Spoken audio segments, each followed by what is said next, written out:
that requires that you continue to feel the suffering in We're that back way? on. No. Let's see how Are it you works this sure? time. Yes.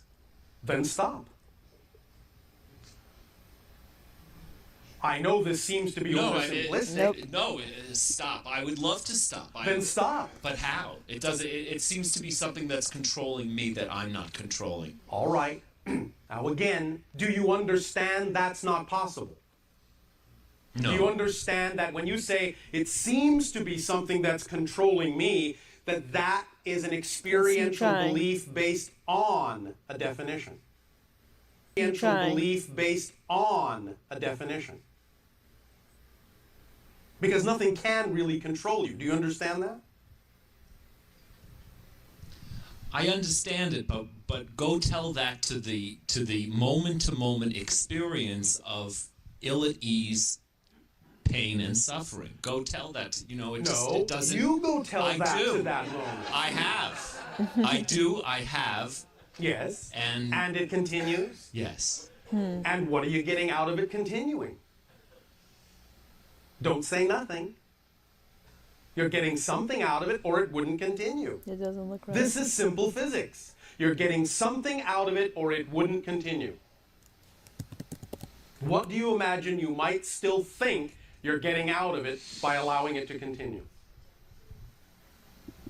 Sounds like you're getting some help.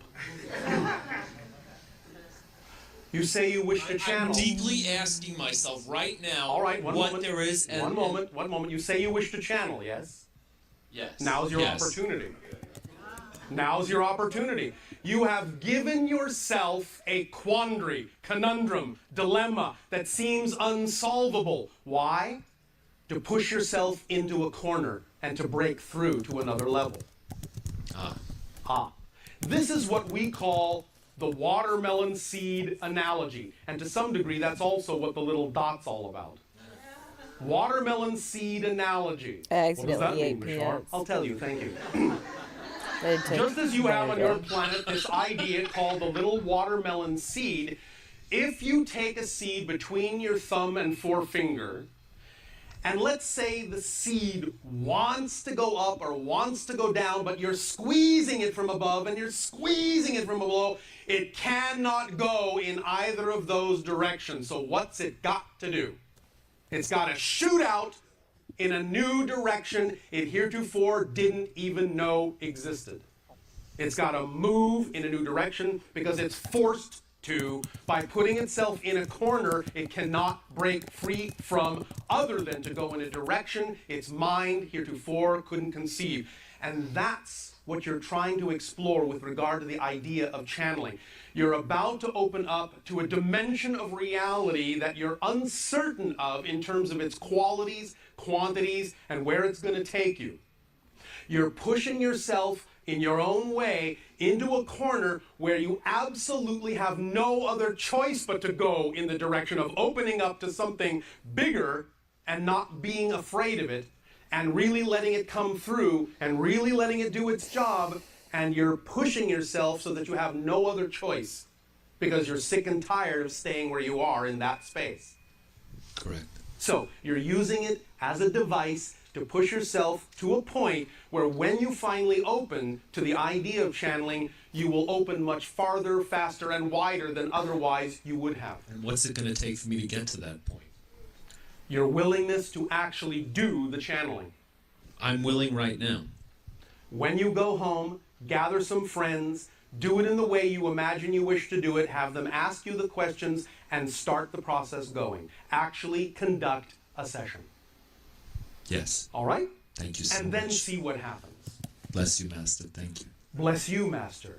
And bless you all. Please enjoy your refreshment break. We will continue and resume this communication after the period you call lunch. Good day.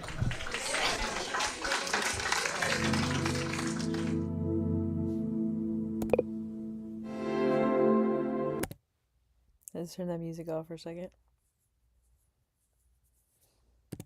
I once thought that becoming a full-time YouTube creator was just a dream. Let's turn that ad off. In this 3-part masterclass, we're going to be looking looking at some new data that reveals how small channels are going part-time or full-time faster, and how I actually went from struggling. Live streaming is so much work. There's so many technical glitches. I don't know how people do it. Creator with no views to generating hundreds of thousands and eventually millions of dollars in YouTube revenue. But after a ton of trial and error, making tons of mistakes, and spending a lot of money on my education so that I could learn the skills necessary for YouTube, I eventually figured out what works. Can't wait till I can work on 3 silver play buttons, 1 gold play button, and I've grown multiple channels, plus helped a lot of people in our community generate over 24 billion views that we meticulously track here at Think Media. Very strongly. And here's what's fascinating.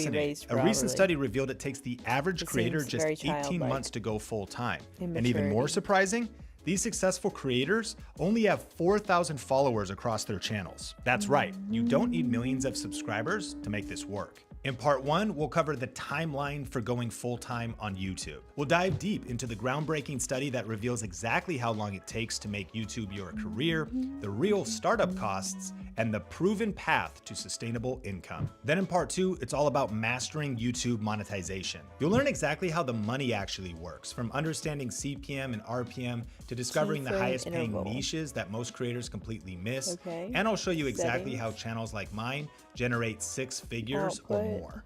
Then in part 3, I'll share with you 13 different ways to make money on YouTube, even if you have a new or small channel. The biggest myth is that you need a huge following to make money. I'll reveal 13 proven strategies to generate income, even if you're just starting out. And these are the exact methods that help me bridge the gap from struggling creator to sustainable success. But I gotta warn you, the opportunity on YouTube has never been bigger, but the competition has also never been fiercer. So what's the difference between failure and success? It's having the right strategy and information. I'm going to be sharing that with you in this deep dive masterclass. So sit back, grab a journal, something to drink, and let's begin. You gotta just press record. So if you want to make a living full-time online as a content creator or with a YouTube channel, how long does it actually take? Well, a study was done that reveals a surprising answer. And in this video, we're actually going to be covering the surprising follower count that you need to be a full-time creator. 10 different ways professional creators are earning money right now, and the average startup cost that it takes to launch a creator business. And this is actually from the most recent Content Entrepreneur Benchmark report from the Tilt, which was done. And he's so polite. He's so caring and thoughtful. It's not working, so I just speak loudly. I think it's not working, so I just speak loudly. Testing.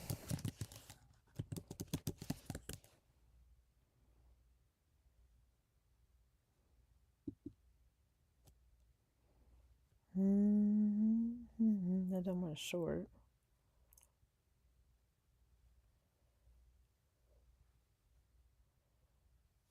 I don't see any world peace ones. This is the one we were listening to. Let's listen to that one. We were listening to this one in a different live stream.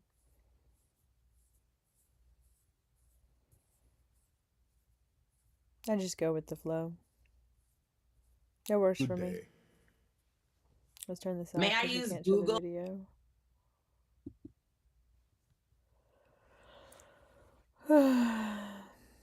Bashar Google. For what? I got the book deal that I talked to you about regarding the history of tarot. And yes. I'm curious about the imagery on the oldest tarot decks, which are the Visconti Sforza that we found. These are the oldest images of tarot decks that we found. There's the Visconti Sforza from the early 1400s, and there's the Solabusca from the late 1400s. Yes. And what is it about the images that you have questions about? My question is, wow, I don't know. Are those depictions something that originated in Italy, or were they copied from images from a different culture? They were, to some degree, both copied and intuited and altered a little bit by those that Let's see what they're talking about. Able to use the sacred circuits in different ways, and we will have added 2 new circuits to that system when it is introduced to your society in the near future. Oh, that's so exciting. I cannot wait for that. Okay, well, thank you so much, Bashar. I appreciate your help today. You are welcome. Thank you. Hello, Bashar. I had an incident happen to me a few weeks ago that I would love to get some clarity on. I was going to a grocery store and saw a lady sleeping on the bench. She had no sign or anything, but I felt a weird feeling to go up and ask her if she was hungry. I go up and ask her, and she gives me a very specific sandwich that she wanted and was really grateful that I was helping her. So I go into the store, and it was the last one of that specific sandwich, which was kind of interesting in itself. I go out about 20 minutes later, and she was gone. I looked everywhere and drove around the parking lot and could not find her. So I had a weird feeling after that maybe she wasn't real, or maybe she was an extraterrestrial or a spirit. And I just wanted to know if you have any information on what that was or who that could possibly have been. Thank you so much. I love you. Not an extraterrestrial, not a spirit, what's euphemistically referred to as an earth angel, giving you an opportunity to be of service to someone else and seeing the synchronicity in arriving in the store to find the exact sandwich that had been asked for, to demonstrate to you the power of synchronicity, the power of connection, the power of service to others that can occur when all those things are lined up, and being given the gift by an earth angel, which is a human that is very tapped into receiving information from guides that can help another person, acting as the translator for messages from your guides to you, to give you an experience that allows you to have all those things line up for you so that you have a very powerful synchronistic experience on multiple levels to put you back in touch with your vibration, your soul's vibrational frequency, and to get you more excited about how there can be much magic in the world. Hello, Bashar. And to you, good day. May I use Google, Bashar Google? For what? I got the book deal that I talked to you about regarding the history of tarot. And yes. I'm curious about the imagery on the oldest tarot decks, which are the Visconti Sforza that we found. These are the oldest images of tarot decks that we found. There's the Visconti Sforza from the early 1400s, and there's the Solabusca from the late 1400s. Yes, and what is it about the images that you have questions about? My question is, are those depictions something that originated in Italy, or were they copied from images from a different culture? They were, to some degree, both copied and intuited and altered a little bit by those that created them, but they tapped into ideas that come from older cultures. And in terms of playing cards and the Triumphir, the major arcana, as we call it now, decks finding their way into Italy, did those cards make their way into Italy through Egypt or through Andalusia, or? Mostly through Egyptian sages, all the way back from Atlantean times as well. I thought you were going to say that because tarot is Atlantean? Originally, in a sense, yes. And the concept of assigning meaning to the cards and then the depictions, does that have any thoroughfare through Persia at all, or was it Egypt to Europe from Atlantis? No, not directly. But the idea is that it has filtered through different cultures in arriving where it ultimately has arrived. Many different cultures have added to it, because you have to understand that the tarot is an archetypal permission slip. Yes. And therefore, different cultures that were in any way, shape, or form attracted to any sort of divination system have added, as you would say, their 2 cents to the entire process until it has now finally emerged in the forms that it has emerged into in your modern society. Understood. So it's a mix of many things. even including some extraterrestrial ideas. Such as? Well, the very idea that one of them is about the star, and one of them is about the moon, and one of them is about the sun, not only has to do with Earth's experiences of those things, but has to do with extraterrestrial experiences of those things as well. Okay. And when those cards made their way into Europe through Egypt, it was during this time of the Mamluk Sultanate. And the Mamluk Sultanate is this very interesting, short-lived empire that boasts the only woman sultan in the history of caliphates and sultanates, and also was made up after the Crusades of a lot of Kipchak Turkic people who are from the European steppes of now Kazakhstan, South Russia, and some parts of Ukraine. Yes, and this is an expression archetypally of the high priestess, also connecting to ancient Egypt, where you had the idea of a female pharaoh, Hatshepsut. Which you told me Hatshepsut is an example of a woman master, such as Jesus or Buddha. Well, Magdalene is the female master specifically connected to Yeshua. Yes. The idea of Hatshepsut is a female pharaonic master connected to many other things. I see. And so those images that were brought into Europe and then intuited from, were those painted then in that empire in that time in Egypt? They were rendered in hieroglyphics in a certain fashion, but were only really used by the priesthood. So what or who was responsible from the transference from hieroglyphs and, let's say, papyrus and stone to paper and cards? I don't consciously wink or blink. A few of them, in their own way, created translations when they found the systems helpful and created their own translations. But again, this often passed through what might be called the autocracy rather than the general public. It didn't make its way really into the general public until later on in your history. It was practiced by the autocracy for many thousands of years. Okay, thousands of years. And so were the autocracy in Europe privy to it before the year 1000? Yes. Okay. And so it was just privately held mystery school information transferred through papyrus and parchment. Yes, because again, it gave the autocracy the amazing powers of prediction that the public found so helpful, and instilled and reinforced the idea that you had to go to the priesthood to find the answers that you needed, until such time as it was leaked out into the public and the public started realizing that they could get their own answers and didn't need a go-between.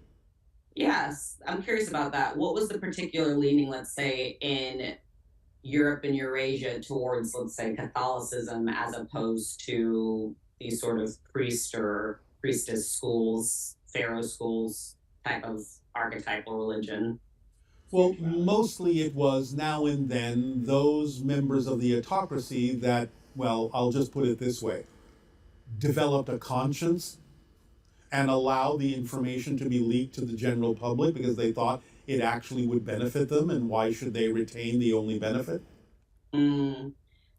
So there were secret scrolls and secret books that were leaked out.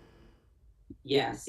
Is Zosimus of Panopolis has a book that has like archetypal images and such. It's part of that process in code, yes. A lot of the things that were leaked were not immediately absolutely literal, but were leaked out in a kind of code that the public understood. That's sort of one example of it. Okay. And if I were to look at maritime records from 1000, 1100 from in Venice or Florence, would I see evidence of shipments from Egypt that represent that? Or is there somewhere else I should look? Look more to Greece for that. interesting. And any year in mind? Period. In the same year in which what you call the Antikythera device was discovered on a sunken ship. Amazing. I will do that. Thank you so much for this insight from Google. It is our pleasure and our passion. Thank you. Good day. Good day. Hello, Bashar. My question is, I've been trying to connect with my spirit guides and other spirits, but I don't seem to be receiving any information. Either I'm not looking properly or I just cannot physically do it. How can I connect and hear my spirit guides or spirits that come through to me? Please. Bashar is weird and I really like it. Everyone has the capacity to receive guidance from their spirit team, including you. No one is left out. It's just that you may have certain assumptions about how that's supposed to happen, and you may be missing the ways in which information is actually given to you. This is one of the reasons why we're talking about synchronicity in this transmission, because many messages may come to you through the synchronicities that exist in your life, and they may be representative of information that your spirit guides are attempting to get through to you, but you may not necessarily see it that way. At the same time, you can open up in your dream consciousness to receive information from them that you may also only be interpreting as dreams that have no specific message meaning for you. But if you start studying the idea of dream symbology, look into that to see what different symbols may mean, you might be able to become more receptive to the messages being sent by your spirit guides that are translating into dream symbology to let you know you are receiving those messages, but you may not be understanding how to interpret the dream symbology as messages from your spirit guides. So I would suggest that you look into ideas and books that have to do with dream symbology or other things that train you to understand visual symbols, such as tarot cards and things like that, so you can start picking up on the way in which messages might be being delivered to you that you simply aren't practiced with recognizing.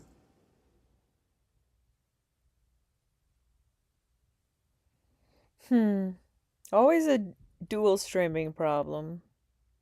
Hello, Dadeo. Nania. Well, we've got lots of exciting questions from our viewers. All right. All right. So the first one is, I am following my excitement every moment I can. It's inspired me to travel to New Zealand, from New Zealand to USA, and go to Sedona in September.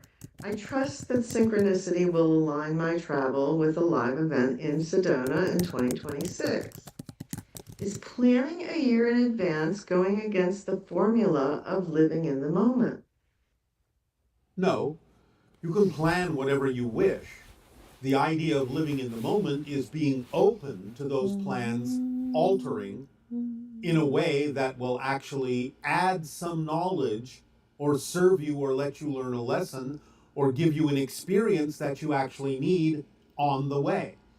So it's all right to plan, just don't be rigid about it and insistent about how it needs to come about or even whether it needs to come about, and allow your reality to shift and present to you what it is you actually need to experience. Setting a plan is a way of guiding yourself, propelling yourself forward so that you can be ready to accept whatever may come to you that may not be in your original plan, but you know will actually be part of the life plan you plan from spirit.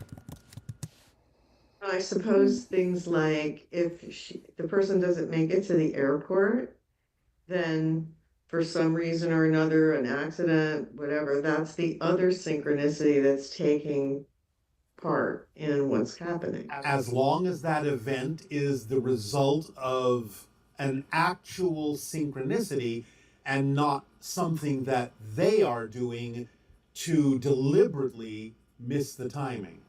So in other words, if they are doing something that is out of alignment, doing something out of fear, out of negativity, hesitating, procrastinating in a way.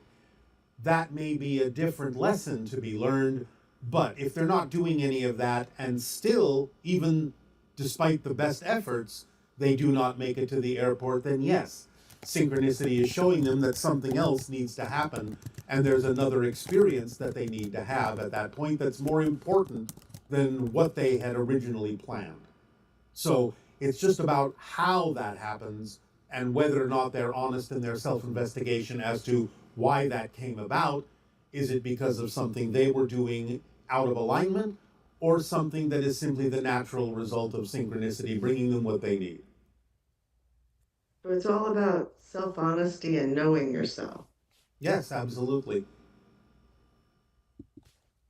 So can it be said that we are also living in a state of synchronicity, like result of an actual synchronicity and not something that they are doing? Is my keys or cannot find the $1 million idea, then do I really need them right now? Or something that is out of alignment, doing something out of fear? Well, yes, and this is sort of similar to what we have already said.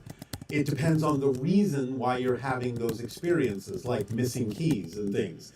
One simple exercise or one simple lesson could be pay better attention to where you put things.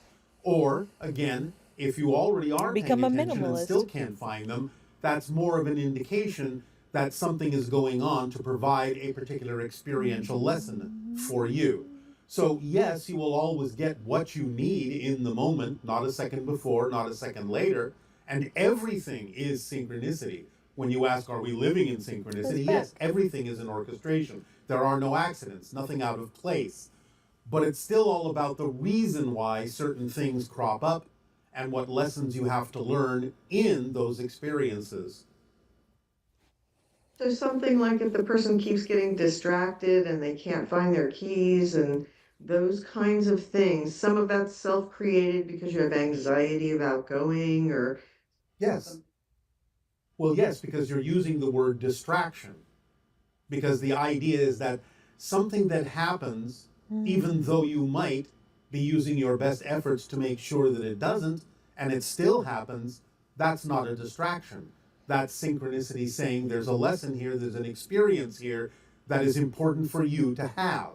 But if it is the product of distraction, procrastination, self-denial, so on and so forth, then that's another different kind of lesson you need to have about investigating yourself as to why you would be creating those experiences.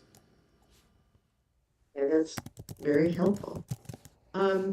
The idea that, now maybe you've already asked this, what sorts of synchronicities led to the primordial soup that created life on Earth? And why has no one seen this process take place again on our planet or even other neighboring planets? Because it is an error that the primordial soup existed in that sense and created life on Earth.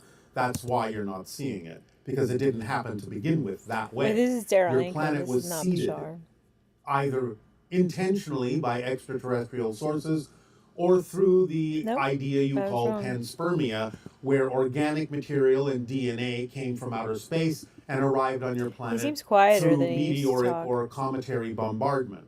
It didn't actually occur in the way that a lot of scientists used to think with regard to the idea of certain elements in the primordial soup igniting the idea of life on your planet.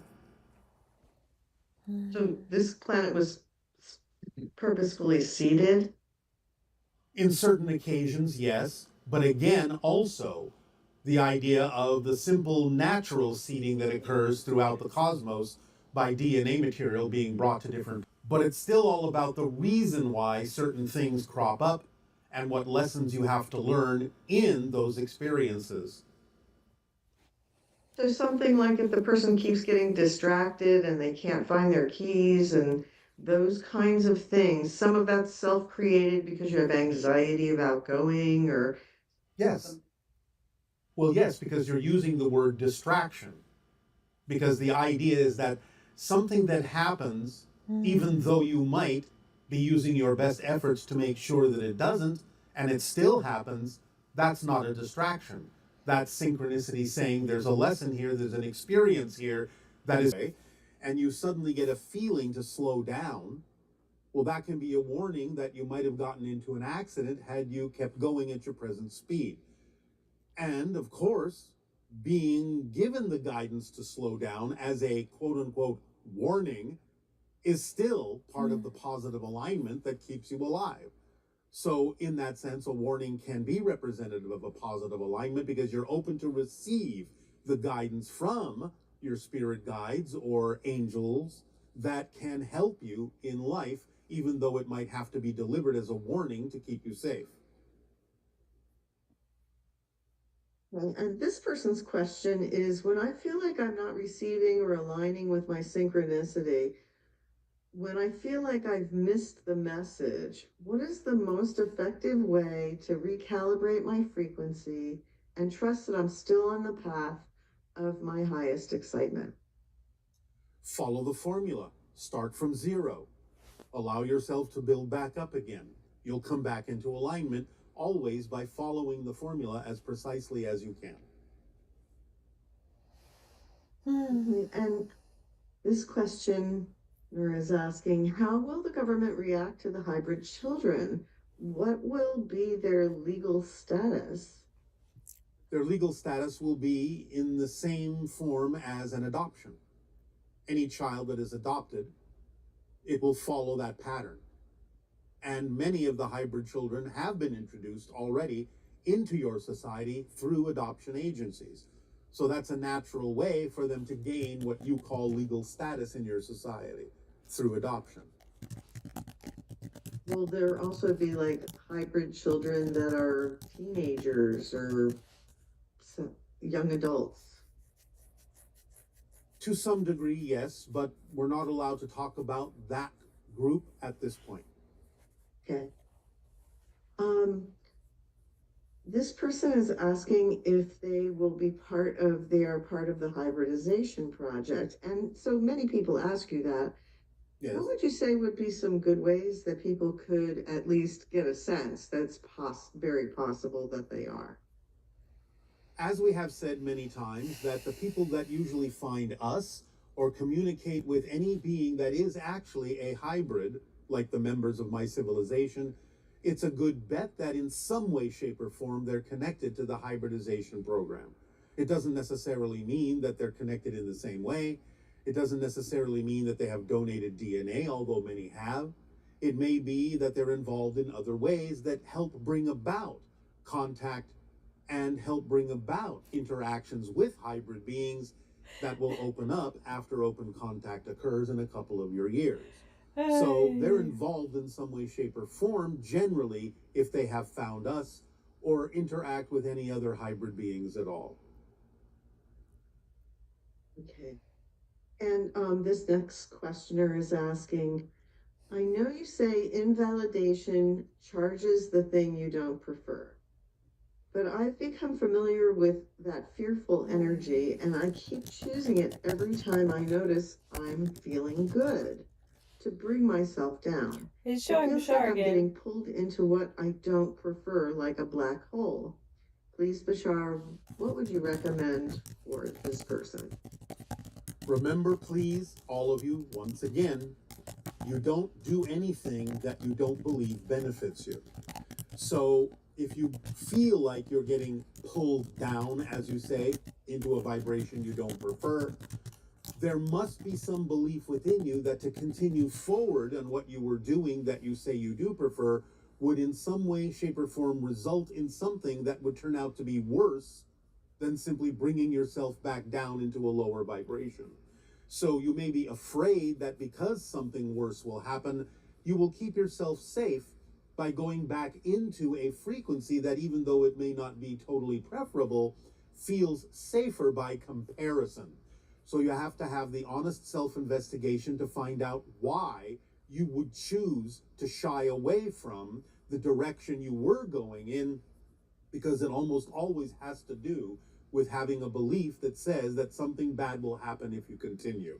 So you have to figure out what that belief is and why you would believe that something worse will happen than simply staying where you are, even as much as you may not prefer to do so. Thank you. This next question is, in a state like hypnosis or QHHT, quantum healing hypnosis technique, what aspects of our consciousness are engaged or lit up that makes such profound healing possible? When in altered states, are we primarily interacting with an aspect of our own higher mind or with other forms of consciousness? Any hypnotic state in general will allow an individual to sort of detach and disconnect from a lot of their belief systems that may not be in alignment with who they are. And in relaxing those attachments to those beliefs through the more balanced state that hypnosis provides, it opens you up to be capable of choosing what you actually prefer and bringing yourself back to a kind of zero vibrational state, so to speak, back to square one, so to speak, to reset yourself like a reset button, in a sense, and allow you to then, from that point forward, assess and choose the belief systems that you really do prefer more often than the ones that you don't. So any that a person is capable of accessing will usually allow them to reset themselves in that way and give themselves more opportunity to choose what they prefer, which will then bring through a more natural state of your being, which can involve things like healing and letting go of trauma and so on and so forth. And how does changing a core belief immediately affect the body's chemistry and our ability to sustain a higher frequency state? Well, obviously, it affects all of it immediately. Okay, we're gonna try something else. Yeah, I don't think it's gonna fix my stream, but I'm gonna try it anyway. This is from my old channel. We're gonna listen to it.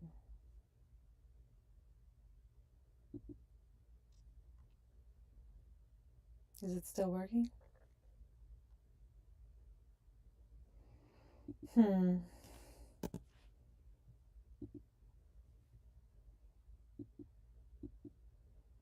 Let's see. View your channel. What kind of weird videos did I used to make?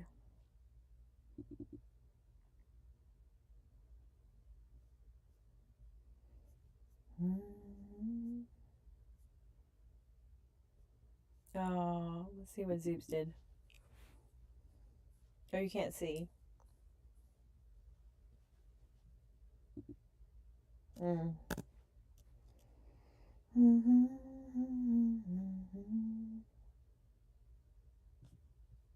Let's tap this one.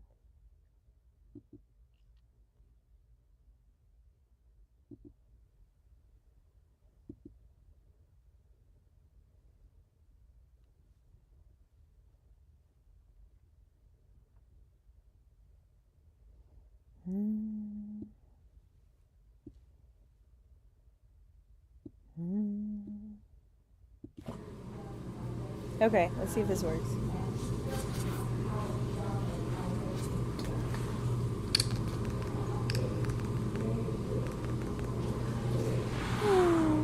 My old kitty. Yeah.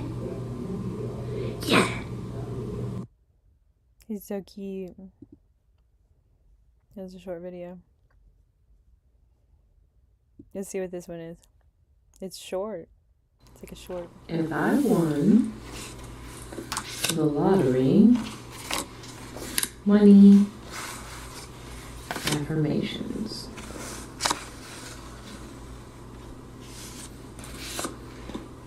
I create the most wonderful places for people to visit, learn and work, live, laugh and love, celebrate, share and enjoy, pray, meditate and grow, sing, create, art and design. This is my new job, my calling, my future, my now.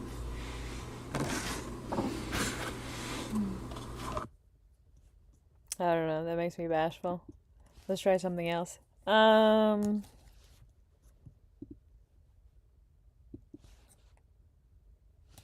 know.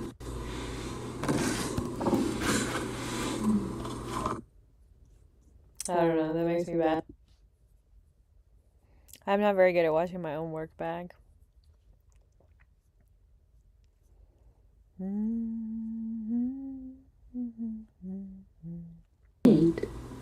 Art and design. This is my new job, my calling, my future, my now.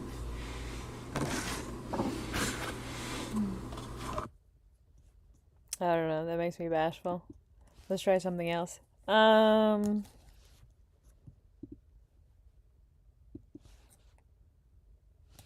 know.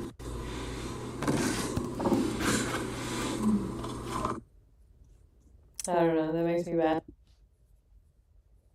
I'm not very good at watching.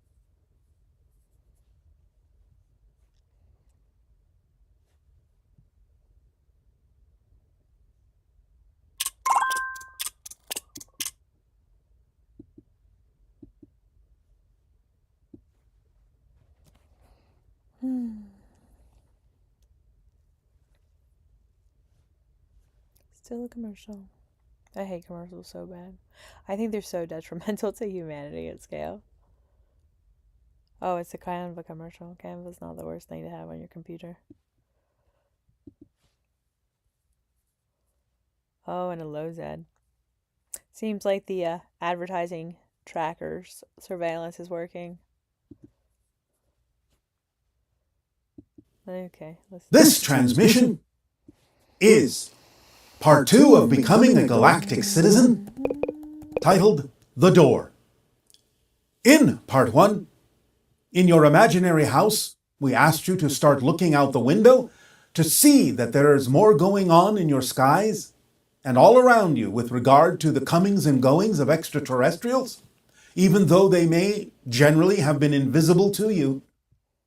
We are all right here, right now, and it is a matter of allowing your senses to become attuned to our existence, our presence, all around you all the time, coming and going, doing different things, exploring, observing, interacting in a variety of ways.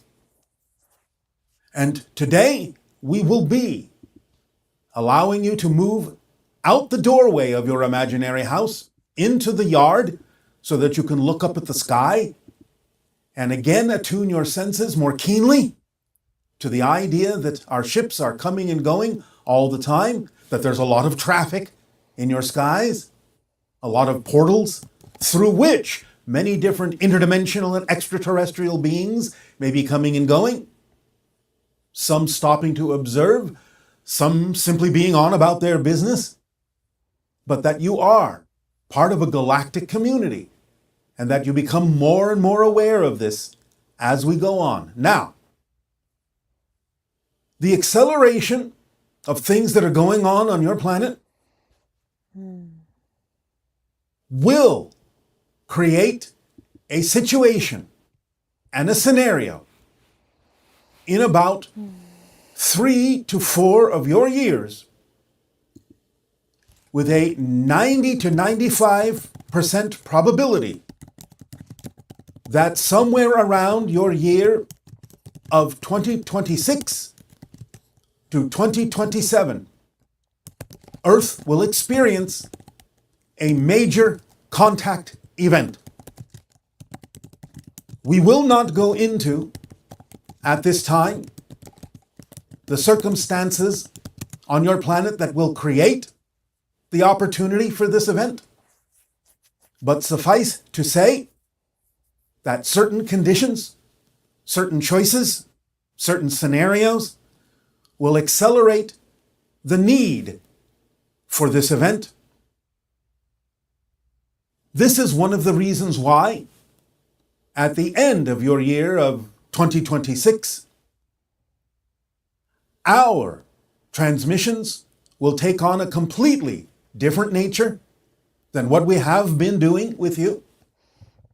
It will be on a different time scale with different information that will take advantage on the timing of our choosing of what is going on in the momentum and the increased probability that leads to this major contact event for your planet. We will say no more about it at this moment, and we will continue to add more information as we move forward during this window of open contact. But look to this timing, this probability of a major contact event in 3 to 4 of your years.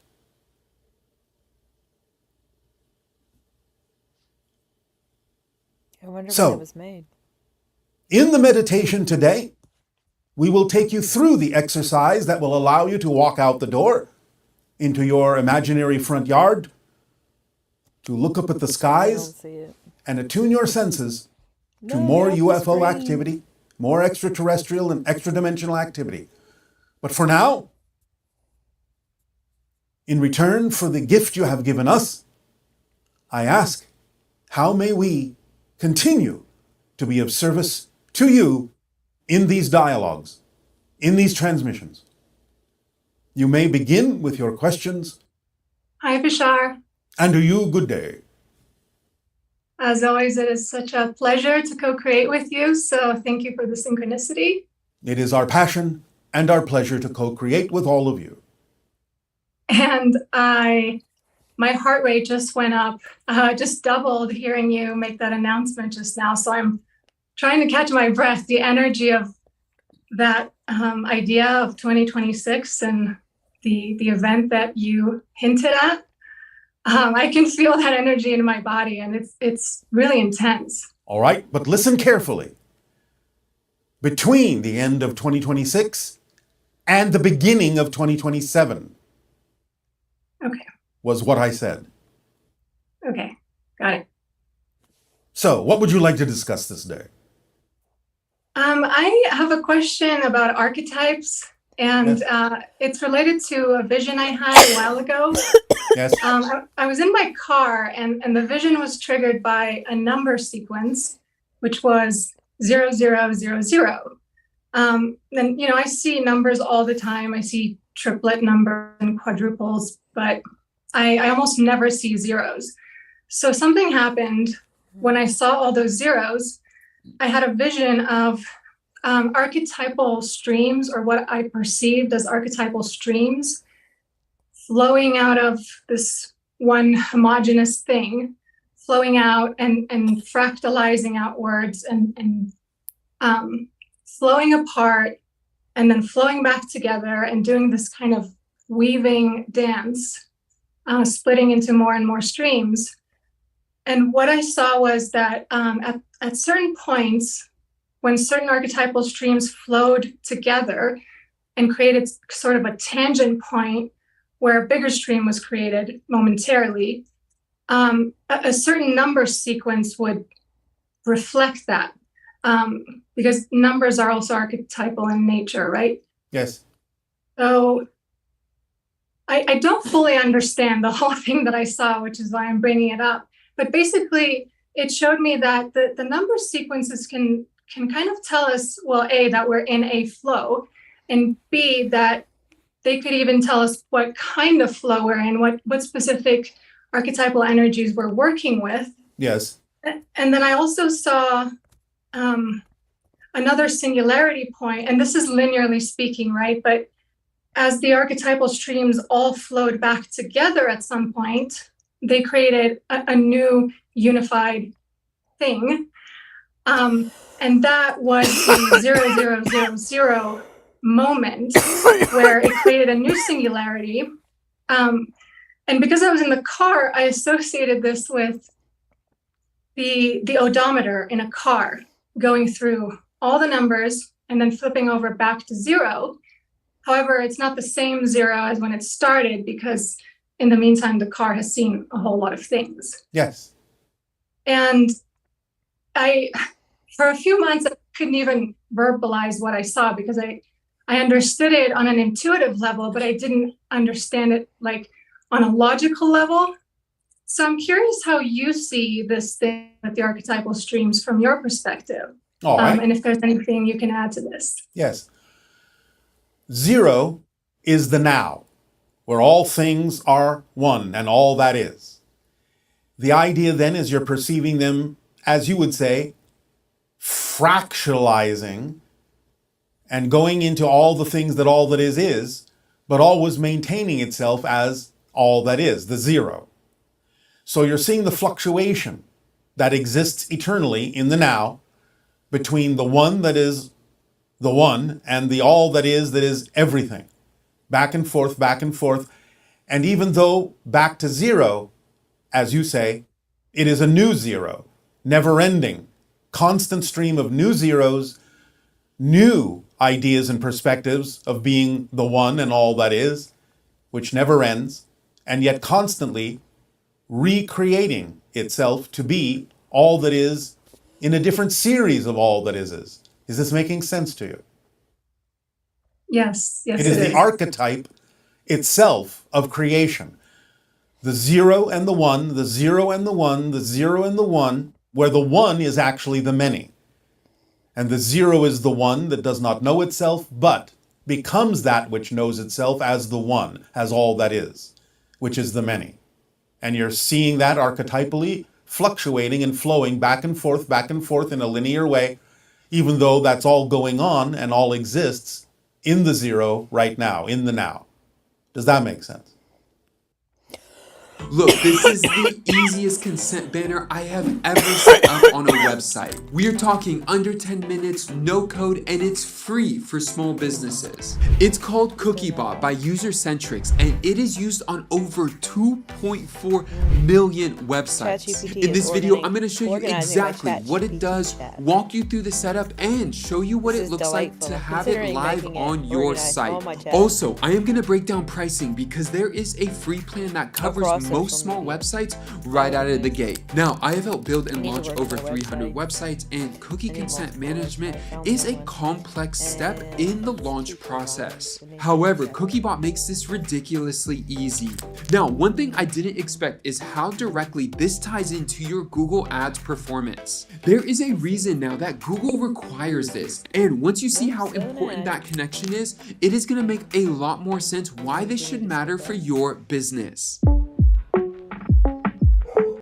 How's your face? Yes, it does. And from our point of view, where we perceive things as separate, even though they're not, it seemed to me that when we hit those energy streams where several archetypes kind of combined or whatever it is that's happening, there's like an amplification of energy, and there seems to be a boost of some kind that seems to propel us or make it easier to manifest things or to visualize things or to get information. Is that correct?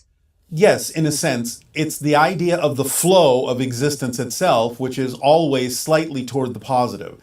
So you're experiencing that boost over and over again as zero transforms into one, but a new one. Again and again and again and again, never the same. As the Zen monks say, you cannot step into the same river twice. So when you step into it again, you feel a stronger flow based on the idea of moving inexorably toward the idea of greater and greater energy, greater and greater presence, greater and greater expression of yourself. That's what happens that you call acceleration. So it's constantly accelerating when you go with the flow in that way from 0 to 1 and 0 to 1 and 0 to 1. But understand it's not back and forth to the same 0 and the same 1. You're constantly moving, as you say, forward in a constant acceleration, and therefore feeling that constant push, that constant surge every single time you go from a new 0 to a new 1. And again, all the different numbers that may appear in this particular process or experience are indications of the different frequencies associated with the different archetypal representations of different energy states, so that you can use those to call upon different energy states if you need to, if you desire to focus on a particular expression of energy, a particular frequency. Those numbers act in a sense as codes for different frequency levels. But overall, the idea is that you constantly surge forward when you're in the flow with all that is, going in the positive direction, becoming more and more of yourself, your true self, and feeling that as a surge every time you come from zero into a new one. Does that make sense? Yes, yes, and I feel that on a deep level, and it's really beautiful every time it happens. It's very uplifting, and when I had this vision, I had the very strong feeling that it was larger archetypes themselves that were downloading this idea to me. Well, yes, in a sense, it's what you were tapping into, different layers and levels of archetypal consciousness. Okay, awesome. I have a question about a dream I had a while ago where I was flying over a landscape and I saw an overlay of Sierpinski triangles. Yes. And it changed 3 times. So the first time the Sierpinski triangles were very colorful and rainbowy, and then they changed and they were made out of numbers. And then it changed again, and the third time it was somehow made out of the environment itself. And it was a very weird dream for me because I don't often think about Sierpinski triangles. It was just one of those things like that felt like I don't know where that came from and what I'm supposed to do with that. Well, in astral form, you perceive the underlying energy consciousness template of physical reality. The idea then is you saw it in different phases, different levels, different dimensional layers. The idea of the causal plane and the idea of it transforming into the physical plane, with the idea of structuring itself in a way that physical reality is allowed to express itself. So you simply saw the different expressions of the underlying template of consciousness that creates the experience of physical reality in the idea of, quote unquote, 3 dimensions. Okay, so I have seen that template in a different way during my shamanic ceremonies, but it looks very different there. It's made out of Fibonacci spirals. It's not made out of triangles. So are there many layers to this, like many fractal layers to the template? Yes, absolutely. Because again, there are different expressions that allow 3rd dimensional physical reality to transcend into the 4th density. And the Fibonacci spiral is the active principle, the activation principle of the underlying Sierpinski, shall we say, fractal template. So you're seeing not only the template itself, the structure itself, but the activation principle expressed by phi ratios and Fibonacci sequences. Now you're looking not only at the template, but at the consciousness that activates it into a physical experience. Oh, that's fascinating.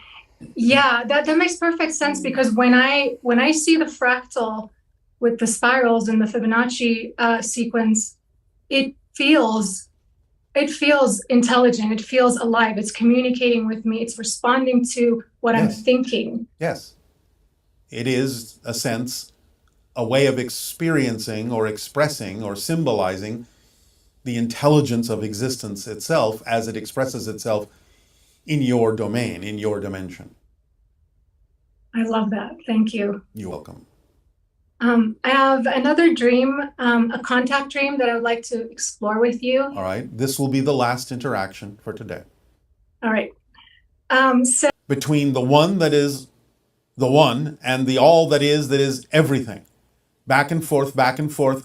And even though back to zero, as you say, it is a new zero, never ending, constant stream of new zeros, new ideas and perspectives of being the one and all that is, which never ends, and yet constantly recreating itself to be all that is in a different series of all that is. Is this making sense to you? Yeah, diatoms, like these beautiful geometric structures that exist kind of in the ocean. They're like, I think... Yes, we understand what diatoms are. Okay, so I was finding these things, and I'm curious as to what that was about, because it was a forest and it was in space, and I was finding these beautiful diatoms. You paid a visit astrally to what we have already referred to as the major space station that is invisible between your Earth and your moon, that accommodates many different races and species from different civilizations, and thus must also contain, in a variety of ways, different kinds of environments that allow those different species to feel at home, so to speak. So you entered something that was a representation of a reality of one of the species and understood the underlying structures that supplies them with what they need to feel at home, so to speak. We will not go any further into that right now. All right. Well, so we thank you very much, Bashar, and thank you to you and Willa for everything you do, and my unconditional love to you all and to everyone else listening in. Thank you, thank you. Hello, Bashar. It's a privilege. Okay. My name is Bob Ratcliffe. I was born and raised in Anchorage, Alaska, and presently live in Florida on the opposite side of the United States. My question today is... Muted. Your question today is muted. Okay, let's read this aloud. Hopefully it works. It's a bit of meta commentary at the beginning. Yes, this description is clean, under the limit, and ready to paste. Exact character count of the body plus hashtags you provided, 4,498. YouTube's hard limit is 5,000, so you have comfortable headroom, even if the interface adds a few invisible characters. One small fix before you go live. Change the misspelled hashtag. #Amanda Mayer Brinkley, tag Amanda Marie Brinkley. That single letter drop is easy for searchers and the algorithm to miss. Everything else is tight, SEO rich, and fully on brand. The flow from Sanctuary Hangout, Peace Activism Recruitment, Green Party, Far Left Electoral Strategy, Spiritual Technology, Spear About Today's Q&A is coherent and powerful. Talking to the room right now. You can read any part of this live, paraphrase, or use it as fuel. Peace Dove family, we are already doing the work simply by being here together at this hour. The question on the table is the only question that matters. How can we all build world peace together today? Not next election cycle, not after the next crisis. Today, here is the living architecture we are building in real time. 1. Turn the Hangout into infrastructure. Every person who stays for more than 10 minutes is already practicing the first discipline of peace, sustained, non-transactional presence. That is rare. Protect it. When someone new arrives, greet them like they just walked into the only room on Earth that is actively designing the next civilization. That single act of radical welcome is community sovereignty in motion. 2. Economic equity begins in the chat. If you have extra capacity today, time, a skill, a tool, a meal, a quiet room, a ride, a listening ear, name it. If you need something, name that too. We are rehearsing a gift economy inside this stream so that when we step outside, we already know how it feels. Scarcity is a story. Abundance is a practice. We practice it here first. 3. Political power is not abstract. If you live in the United States and have never run for anything, the Green Party ballot line is waiting. Local school board, soil and water conservation district, town council, county commission. These are the levers that actually touch daily life. One person in this chat deciding I will file changes the math for an entire region. We will help you. That is not metaphorical. That is the work. 4. Law of attraction is not passive. We stay on the high end of the emotional scale, not as escapism, but as precision technology. When we refuse to feed the frequency of despair, we stop feeding the systems that require despair to survive. Every time this room chooses curiosity over cynicism, hope over resignation, we are performing a collective tuning. The outer world rearranges itself around the dominant vibration we hold. That is not woo, that is observable. 5. The daily to real world bridge. Before this stream ends, choose one concrete action that will be complete within 24 hours. Text one person who has been quiet about their longing for peace and invite them into this room tomorrow. Write the first paragraph of a local Green Party candidate questionnaire. Map 3 mutual aid needs in your actual neighborhood and post them somewhere public. Record a 60-second voice note explaining why you showed up tonight and send it to someone who needs to hear it. Tiny, finished actions compound faster than grand, unfinished visions. We are not waiting for permission. We are not waiting for perfect conditions. We are not waiting for the right people. We are the right people. We are the conditions. We are the permission. This live stream is not content. It is a temporary autonomous zone where a new civilization is being prototyped in public, in real time, by whoever is willing to stay. So stay, speak, act before the sun comes up. The World Peace Renaissance is not a future event. It is the quality of attention we are practicing right now. I see you, I am with you, we are already doing it.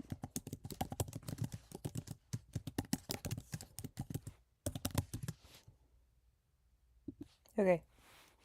Let's see what we should say to Grok. I wonder. And I saw an overlay of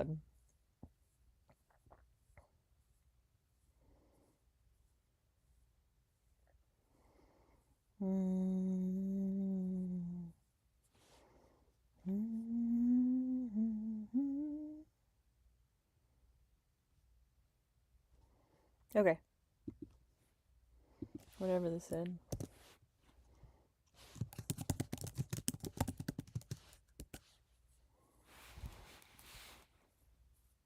Oh, you could have just moved the whole thing for me. I guess you can't hear. It's weird how you forget things. What in the world? The stream keeps switching out all awkwardly.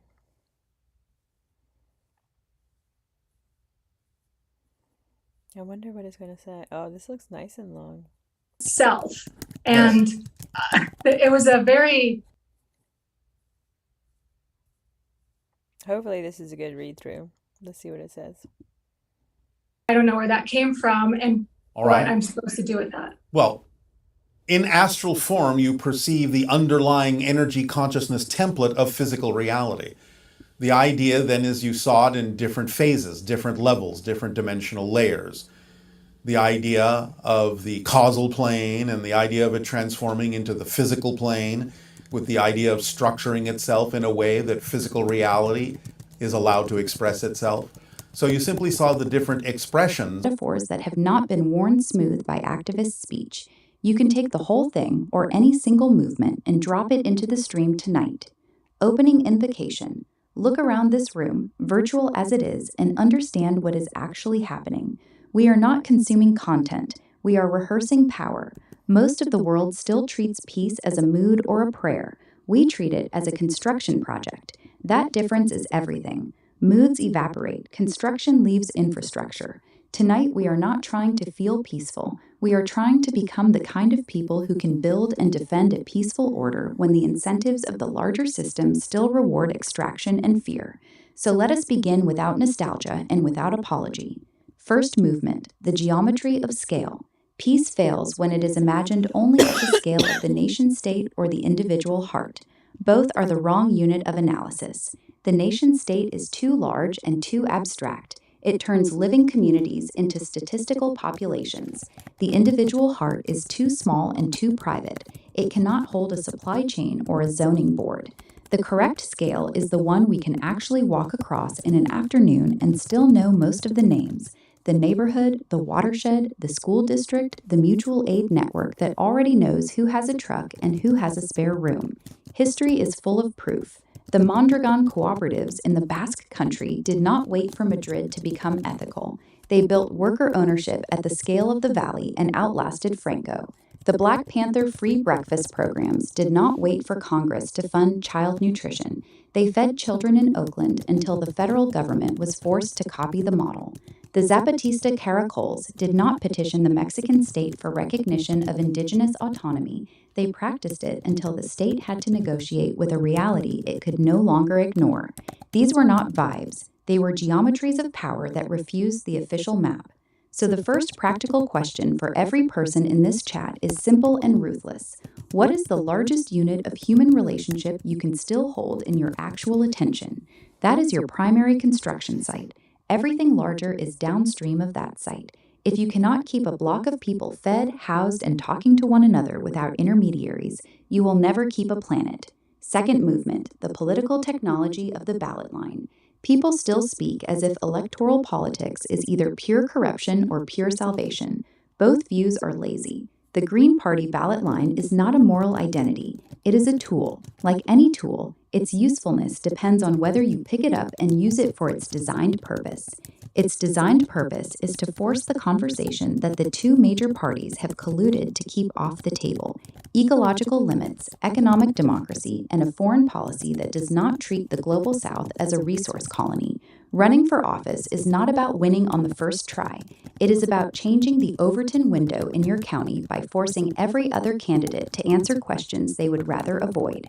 When a Green candidate stands on a stage and says out loud that the local police budget and the local school budget are in direct competition, the other candidates can no longer pretend the trade-off does not exist. That is power even when the vote total is small. Look at the record. In 2016, when Jill Stein's campaign forced the conversation about the Democratic Party's relationship to the fossil fuel industry and the surveillance state, the subsequent years saw a measurable rise in local Green and independent candidacies. In Germany, the Greens began as a marginal anti-nuclear movement and through decades of disciplined local work became a governing force that actually shut down reactors.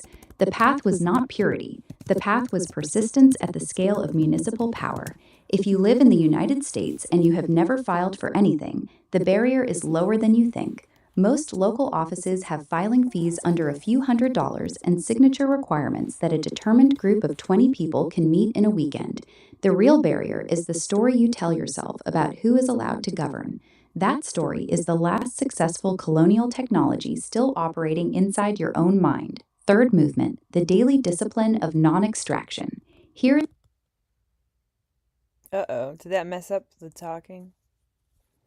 That's disappointing when it stops speaking aloud in the middle of reading to us. It's a common glitch on Grok. I think that when I run Claude on my computer, it really slows it. Major space station that is invisible between your Earth and your moon. That accommodates many different... Reading aloud. That would probably work out better. Is it going to pick up again? I hope it does. Let's give it a little bit. I wish I knew how to safely share my X stream with you.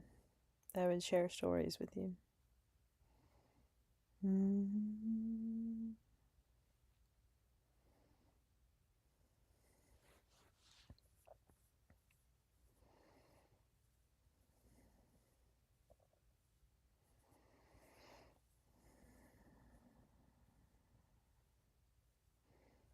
Well, would you look at that? It is riding up a storm. Asking Claude to boss around Grok is fun. I love long sentences. And thank you to you and Willa for everything you do, and my unconditional love to you all and to everyone else listening in. Thank you, thank you. Hello, Bashar. It's a privilege. Okay.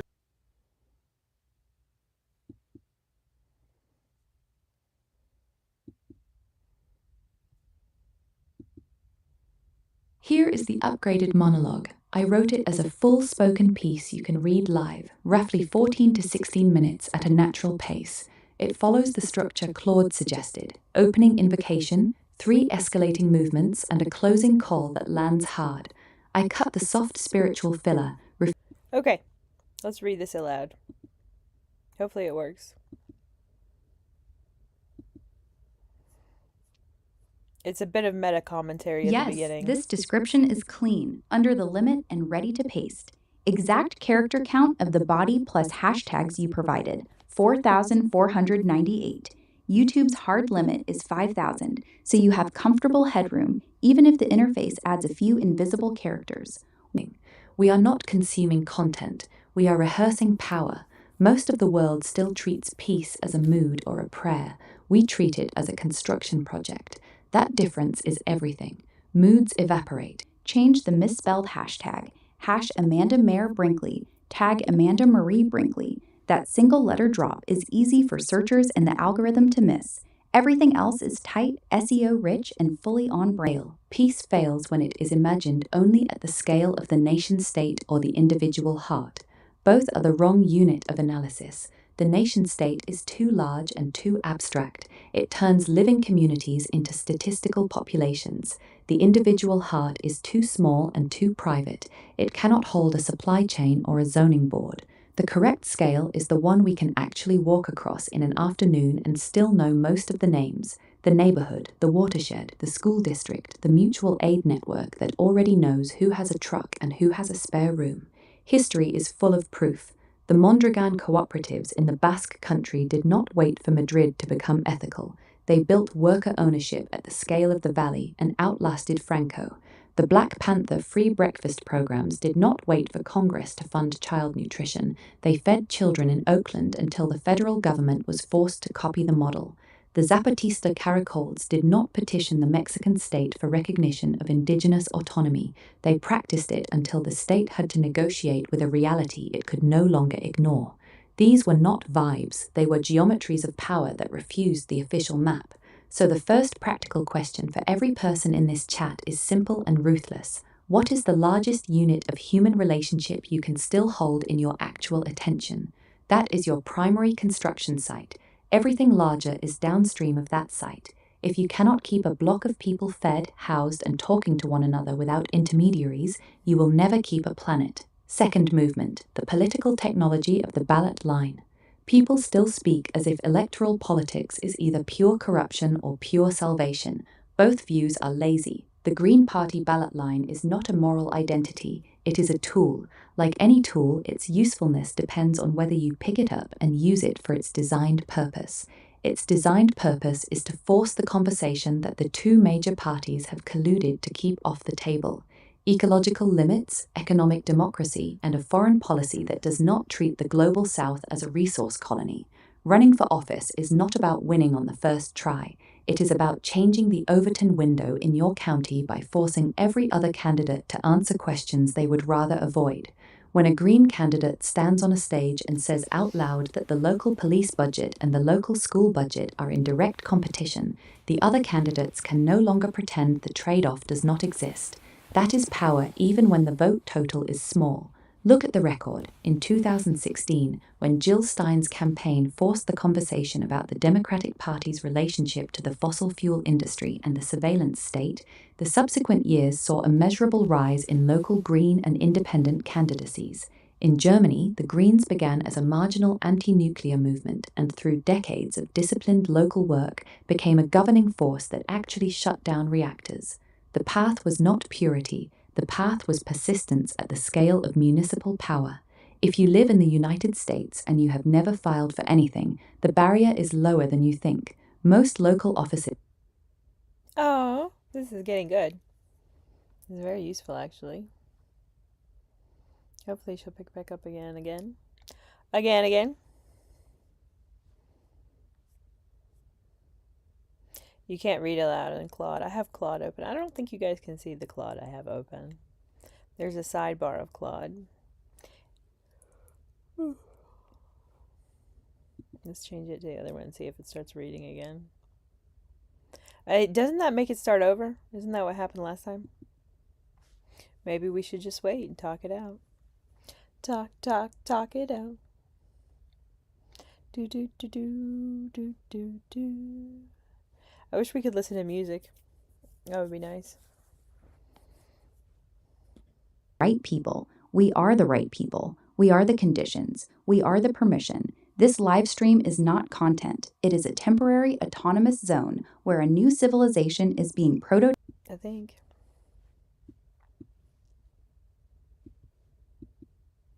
The Pentagon released some videos by naval aviators that were following some UFOs, or UAPs as they call them now, in late 2004 and early 2015. My question is, are these extraterrestrial in nature, or were these reverse engineered craft made by human beings? Thanks. Good day. Hello. What would you like to discuss this day? My first question is, do we need pain to feel pleasure? If you live in the United States and you But have the never idea filed again for is that anything, the barrier is lower than you think. Most local offices have filing fees under a few $100 and signature. I wonder if it will read it aloud.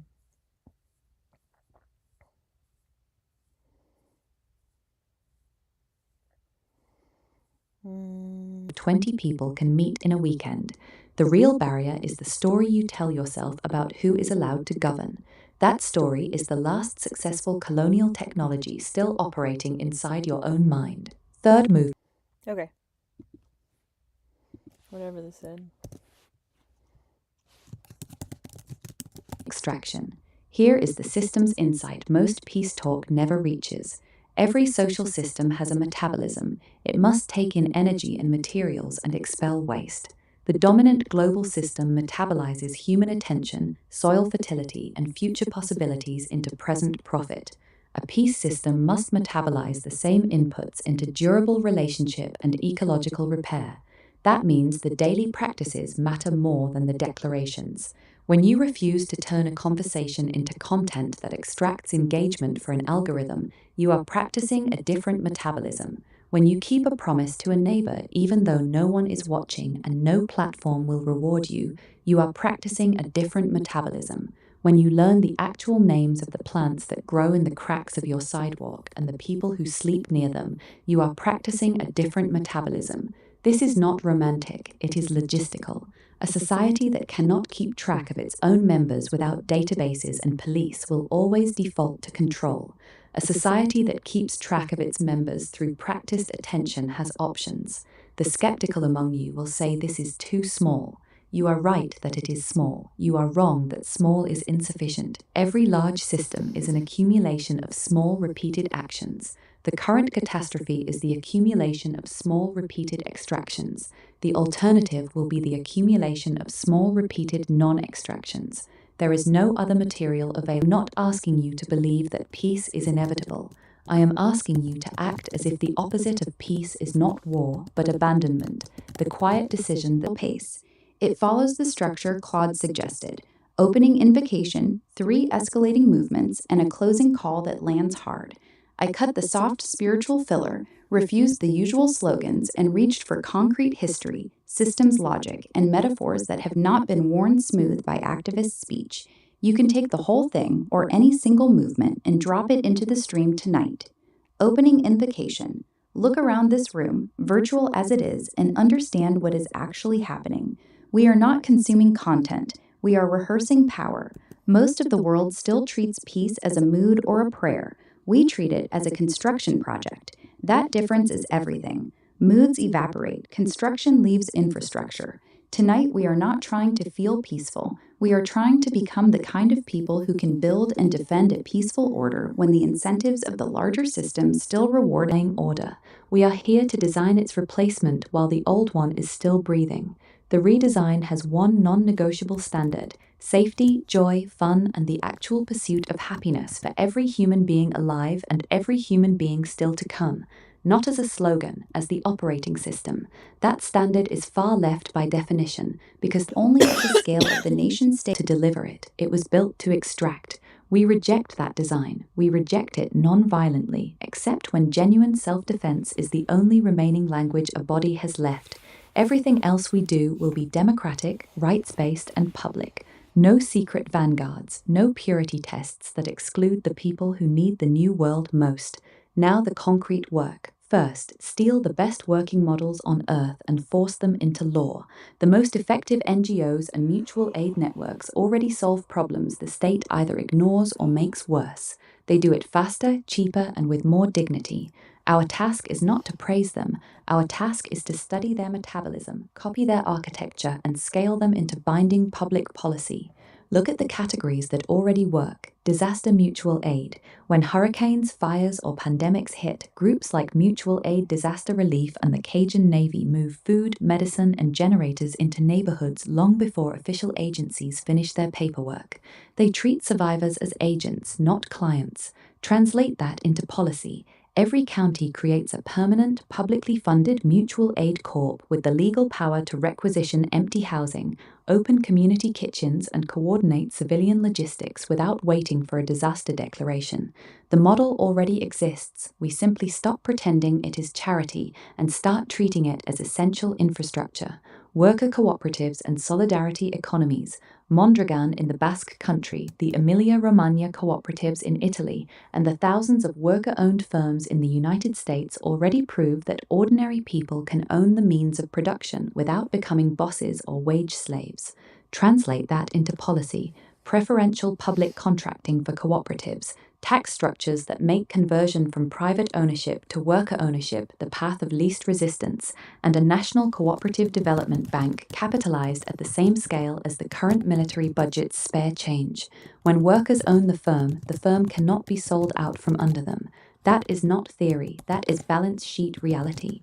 Community health and care networks, Partners in Health, the Black Panther free clinics, and the community health worker programs across Latin America and Africa have repeatedly shown that health outcomes improve when care is delivered by people who live in the same zip code as the patients. Translate that into policy. Every public health system is required to fund and integrate community health workers as full employees with decision-making power, not as temporary grant-funded add-ons. Primary care becomes a right enforced by local governance, not a market product. Feminist and informal economy organizing. SEWA in India organized hundreds of thousands of women in the informal sector, street vendors, home-based workers, waste pickers, into unions that won legal recognition, insurance and banking. Translate that into policy. The informal economy is no longer treated as a residual category.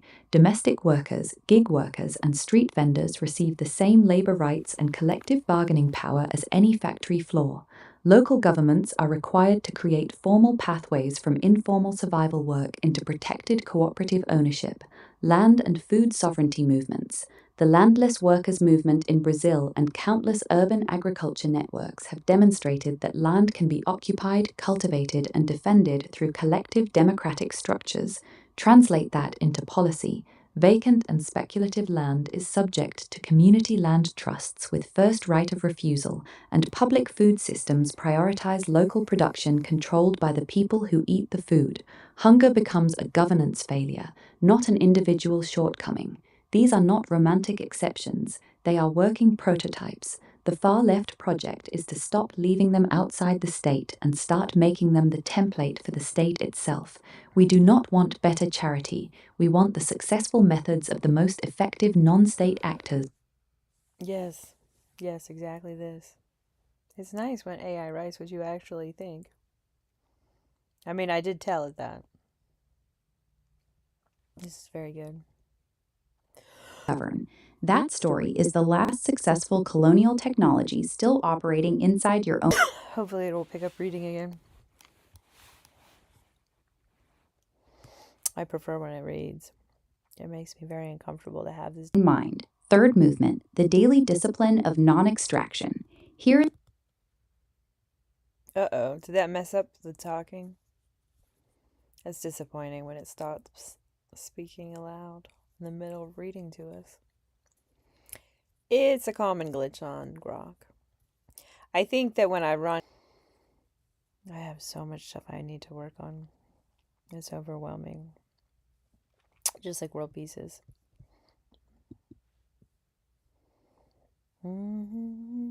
He slows everything down.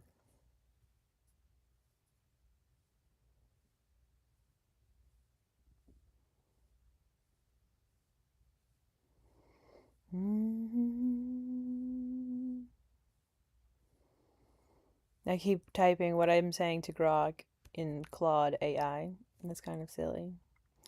But I let Claude AI take over. Is she gonna start reading again? That would probably work out better. Is it gonna pick up again? I hope it does.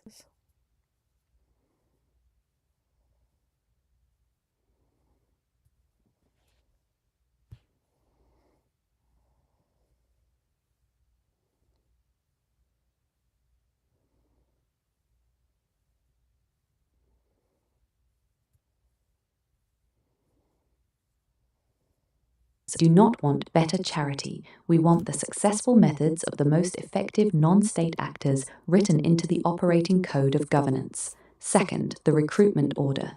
if you are listening and you have never run for office, the barrier is lower than the story in your head. School board, soil and water conservation district, city council, county commission, state house, every single one of these seats is currently occupied by someone.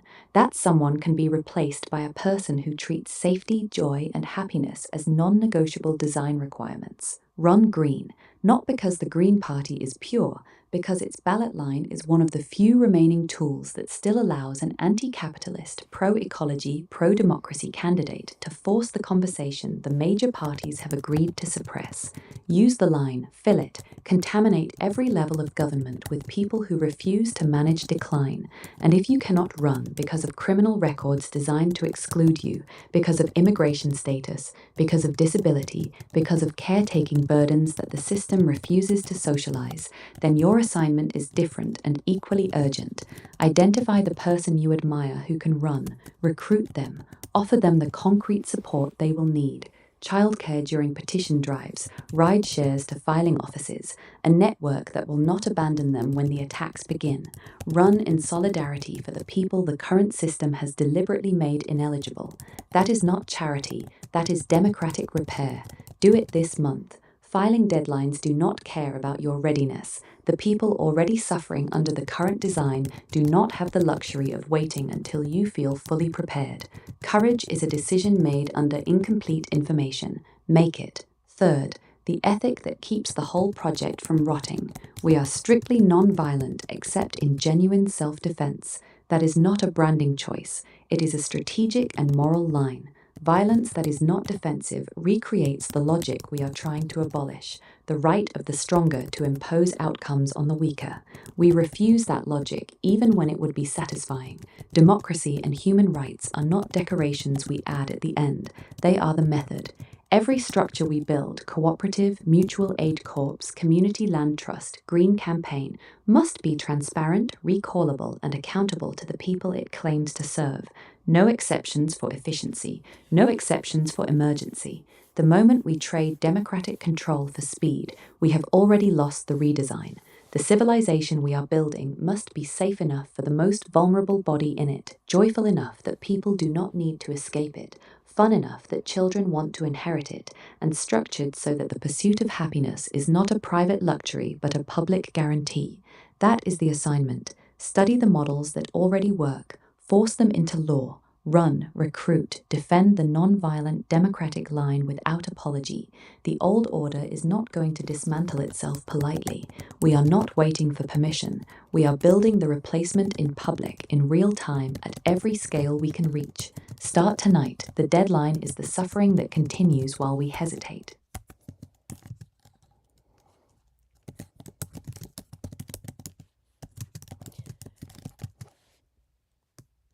Okay, it's time to read this one. Or did we already read this one? I'm so confused. As usual. I get ahead of myself. Here is the monologue. It is written for a 20 to 30 minute delivery. Dense, specific, no uplift filler. The goal is activation through analysis and identifiable leverage points, not inspiration. We are not discussing trade reform. We are discussing the operating system that moves value from the majority of the planet to a minority of it, and how to replace that system before it finishes converting the remaining ecological and social capacity of the global south into northern asset prices. Start with the mechanism, not the moral complaint, the mechanism.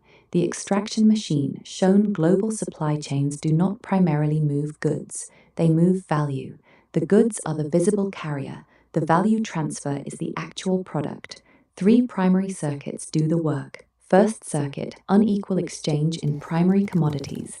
A copper mine in Zambia, a cocoa farm in Côte d'Ivoire, a lithium brine operation in the Atacama, a garment factory in Bangladesh, all sell into markets whose prices are set in London, Chicago, or Shanghai trading floors dominated by Northern and Chinese financial capital. The Prebisch-Singer thesis has been tested for 70 years. The terms of trade for primary commodities relative to manufactured goods trend downward over the long run. The South produces the material substrate of industrial civilization and is paid a declining share of the final value. The difference is captured as profit, interest, and capital gains in the North and in the financial centers that intermediate the trade. This is not a market failure. It is the market working as designed under conditions of asymmetric power. Second Circuit, transfer pricing and intra-firm trade. The majority of world trade is not between independent parties. It is intra-firm. Yeah, it's definitely Claude that messes up the sound. It takes so much energy out of my computer. I wonder if I should shut this one down.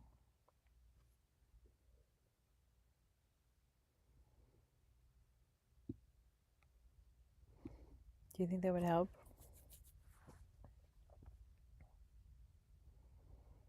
Where did Grok go?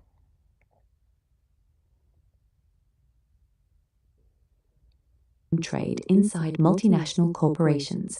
A subsidiary in the South sells raw or intermediate product to a related entity in a low-tax jurisdiction at an artificial price. The value is booked where the tax rate and the political risk are lowest. The South loses both the tax base and the retained earnings that could have been reinvested locally.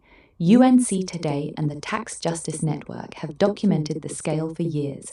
This is not tax avoidance as side effect. It is the core logistics of value capture. Third Circuit, debt service and structural adjustment as permanent discipline. When a country in the South runs a current account deficit, often because the first two circuits are draining it, it borrows. The debt is denominated in dollars or euros. When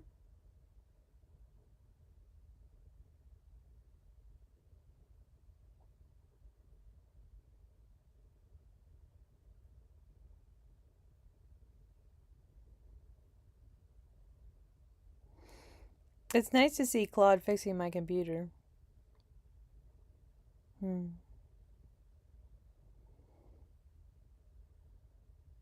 wonder if it's going to start reading again or if it just dropped that part. I would rather finish it, but I can't make it start up again from the middle. This is how live streaming goes for me. You guys can see the Claude I have open. Live streaming and it going well. They're doing a very good job. It's hard work. Live streaming is hard.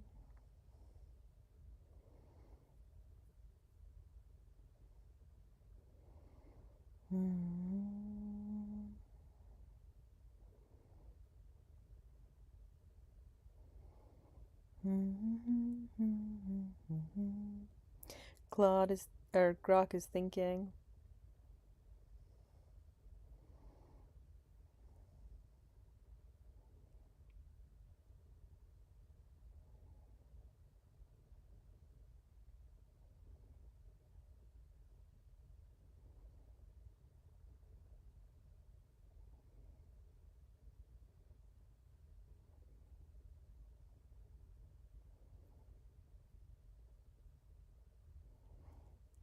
This looks interesting for sure.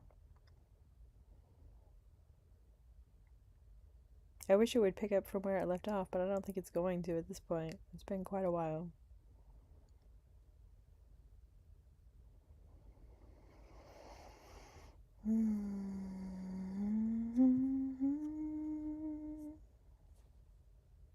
Let's try this one.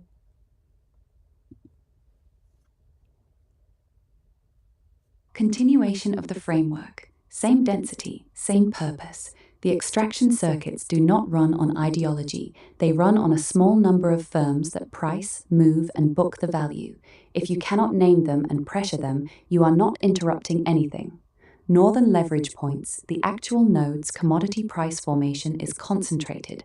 Vitol, Trafigura, and Glencore together move a decisive share of global oil, metals, and bulk energy.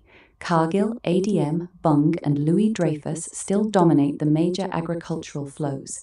These houses sit between southern producers and northern and Chinese end markets. They set or heavily influence the prices that determine how much value remains in the producing country.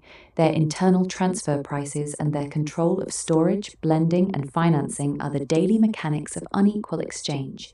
Shipping and logistics are equally concentrated. MSC currently holds the largest share of global container capacity, followed by Maersk, CMA CGM, and COSCO. These carriers, together with the major terminal operators, APM terminals linked to Maersk, DP World, PSA, Hutchison, control the physical choke points. A shipment that cannot get space, or that is priced at punitive rates, or that is delayed at a terminal under their influence, is a shipment whose value can be squeezed. Intra-firm trade is the quietest and most effective circuit. When a multinational's southern subsidiary sells to its own northern or low-tax affiliate at an artificial price, the surplus leaves the producing country before any independent market transaction occurs. Public country-by-country reporting and unitary taxation are the direct countermeasures. They force the firm to show where the real economic activity happened and to allocate profit accordingly. Without those rules, the books remain the extraction tool. What interruption actually looks like, a pressure campaign against these nodes, is not a general boycott. It is targeted, legislative. Force public country-by-country reporting and unitary tax rules in every jurisdiction that hosts headquarters or major subsidiaries of these firms. This is already partially advanced in the EU and can be pushed further in US states and at federal level. Port and logistics labor organize and support rank-and-file power inside the northern ports and warehouses that handle the highest volume extractive flows. When dock workers and logistics workers can slow or condition the movement of specific cargoes, the cost of extraction rises. Shareholder and debt markets identify the banks and asset managers that finance the trading houses and the carriers, make continued financing politically and reputationally expensive when the firms refuse transparency on transfer pricing and southern value retention. Procurement, cities, universities... It messed it up again. Maybe it'll start reading again. I told Claude to wait, but I told it too late. That is a real bummer. He's writing good stuff and we're not reading it. It's important to read whatever. I mean, you don't have to, but normally you have to read what you write in AI. Otherwise, it's kind of worthless.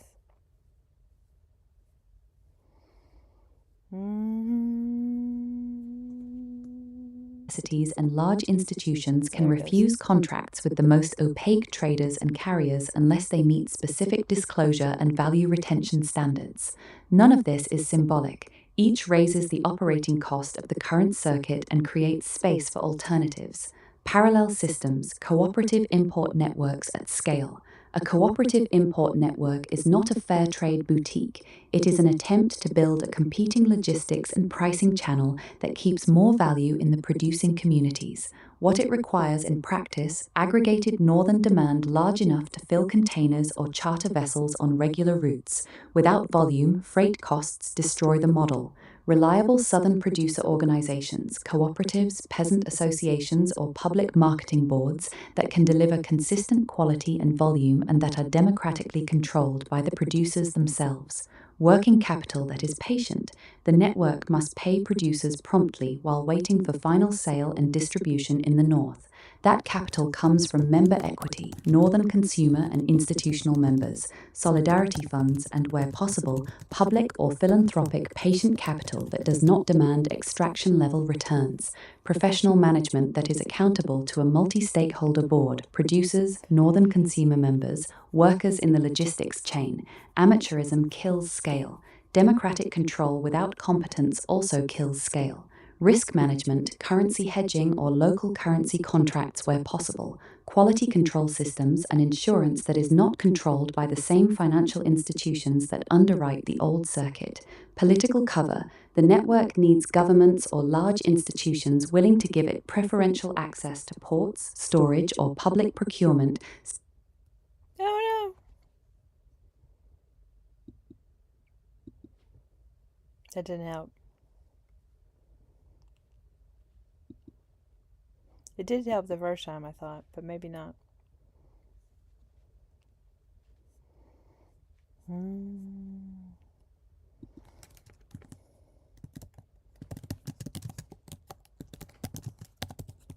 Pure cost.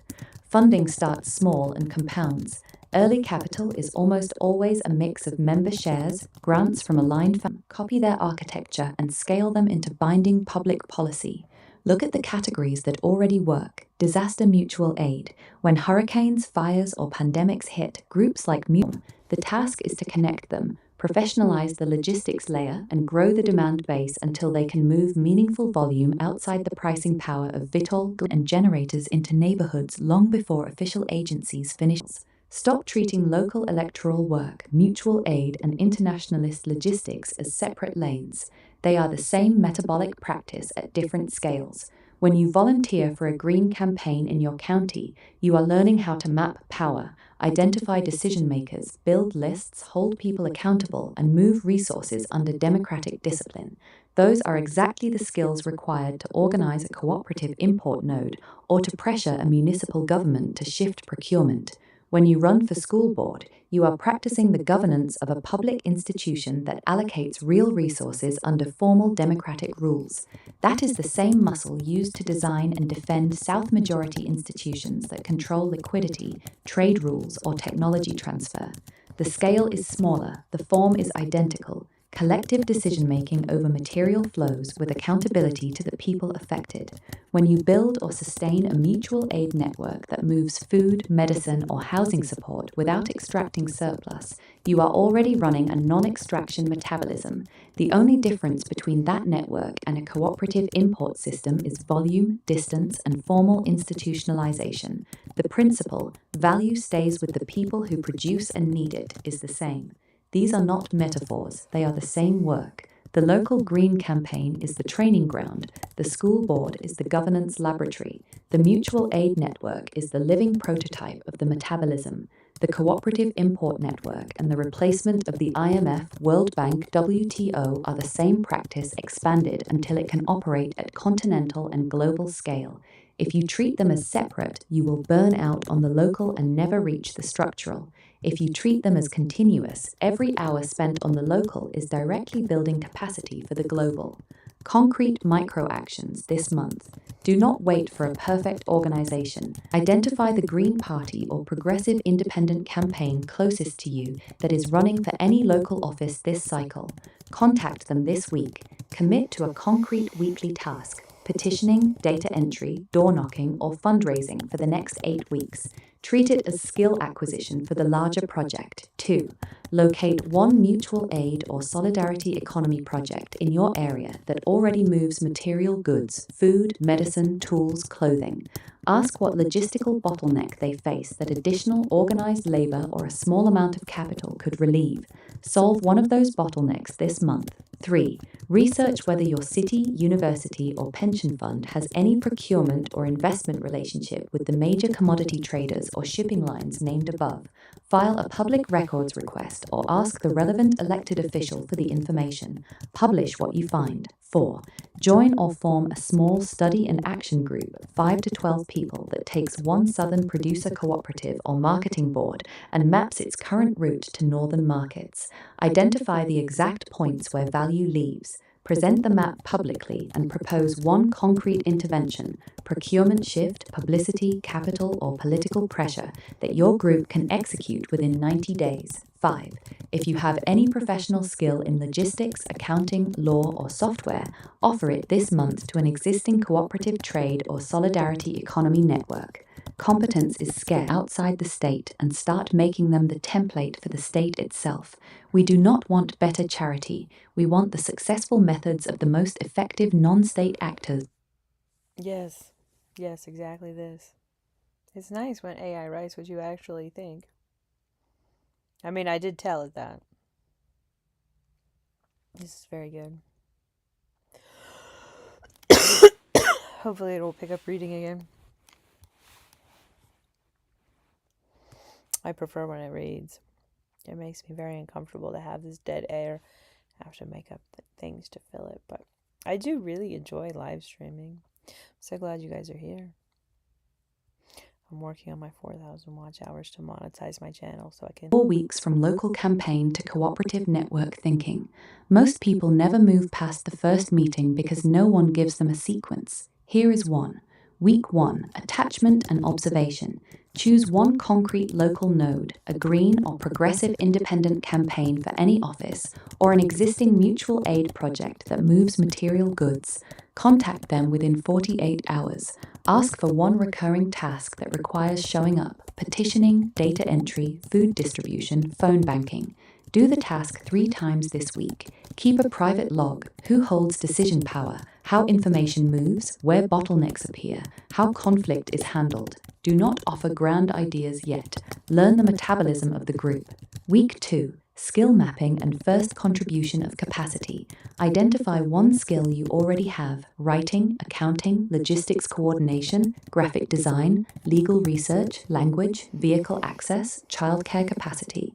Offer that skill for a defined, limited task that removes a bottleneck the group already named. Simultaneously, begin a second log. List every point where money, goods, or information enters or leaves the local project. This is the first practice of value flow mapping. Week 3. Cross-scale connection. Bring one piece of the global framework into the local group without lecturing. Example: if we treated our food distribution the way a cooperative import network would, what would change about sourcing or pricing? Or, the same transparency rules we want from Vitol are the rules we should apply to our own city's procurement.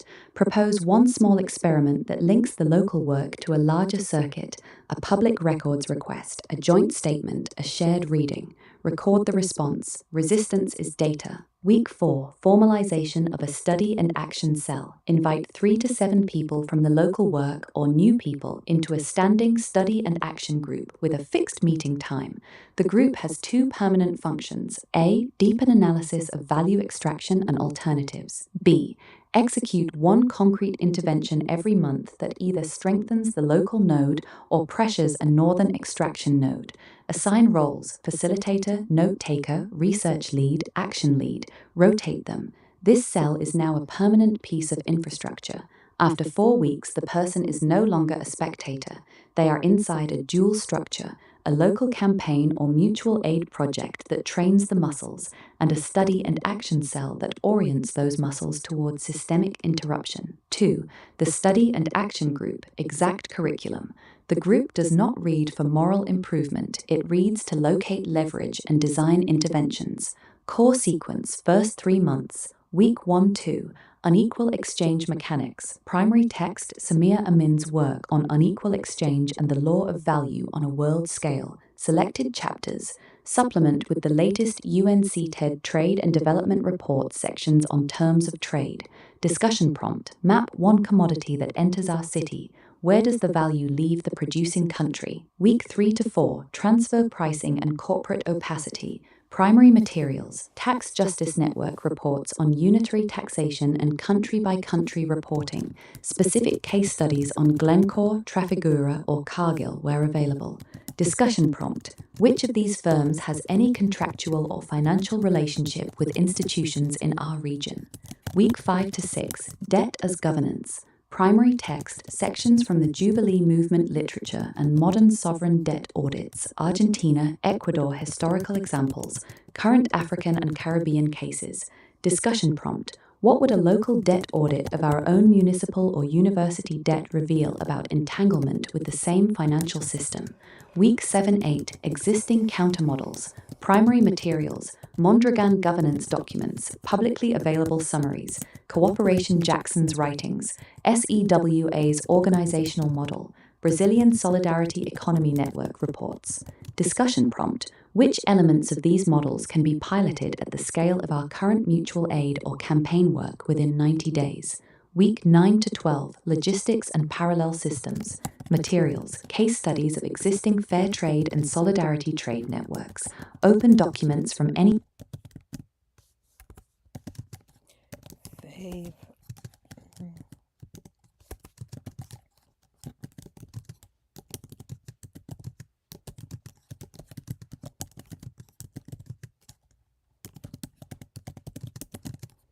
better from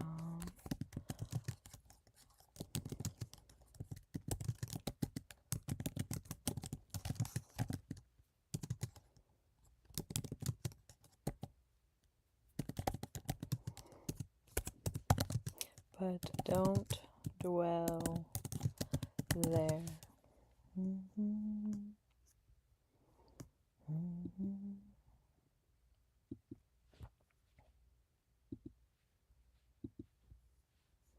That didn't help.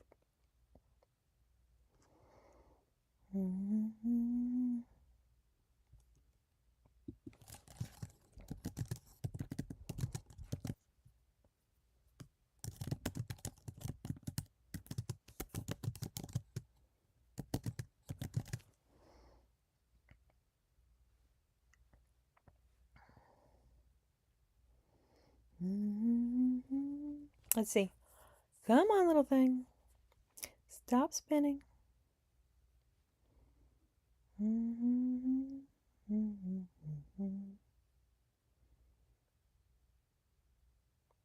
I really enjoy this process.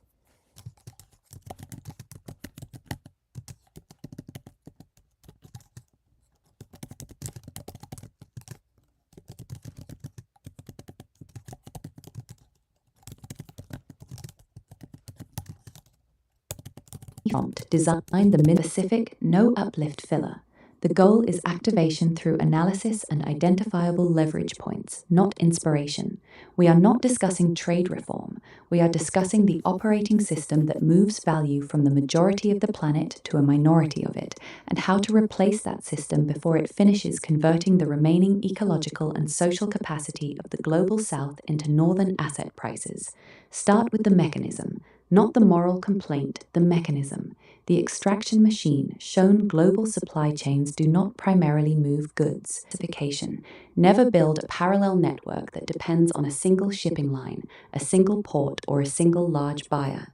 Multiple smaller routes are harder to kill than one efficient route. Public transparency as shield.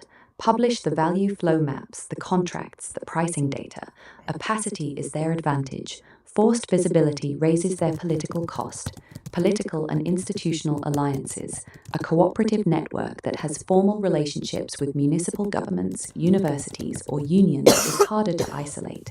The local green campaigns and school board races are the training grounds for building those alliances. Legal preparedness. Maintain relationships with lawyers who understand antitrust, trade, and defamation law. Preempt common attack vectors with clean governance documents and public accountability structures. Capital structure that resists capture. Member equity and patient capital are slower but less vulnerable to sudden withdrawal than venture-style or purely grant-dependent funding. Design the network so that no single external funder can shut it down by walking away. Narrative discipline. Do not personalize the conflict as evil corporations. Frame every action as the defense of concrete value retention for specific producing communities. This makes it harder for the firms to cast the campaign as irrational hostility. Sabotage and flooding are real. The defense is structural redundancy plus political cost imposition, not moral superiority. 4. Technology commons and open source industrial knowledge. A technology commons is the deliberate refusal to let critical productive knowledge remain enclosed behind patents and proprietary platforms when that enclosure reproduces northern control.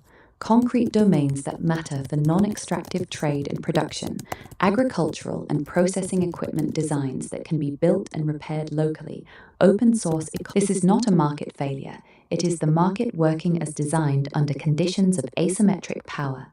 Second circuit, transfer pricing and intra-firm trade.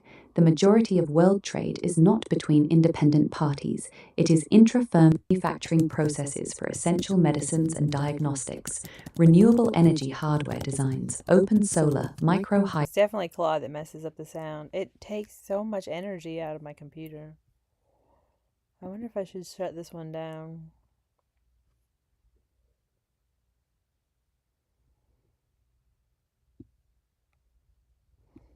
Do you think that would help? Wearable industrial sensors and quality control tools so that southern producer cooperatives can meet standards without purchasing locked. Where did Grok go?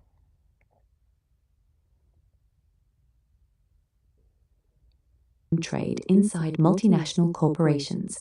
A subsidiary in the South sells raw or intermediate product to a related entity in a low-tax jurisdiction at an artificial price. The value is booked where the tax rate and the political risk are lowest. Exclusive licensing. The commons is not a library. It is a production system. Knowledge that cannot be turned into working tools by the people who need them is not yet common. 5. Investigation pathway for your own city. Most municipal entanglement with the extraction system is public record if you know where to look. Start here. Comprehensive Annual Financial Report, CAFR or equivalent.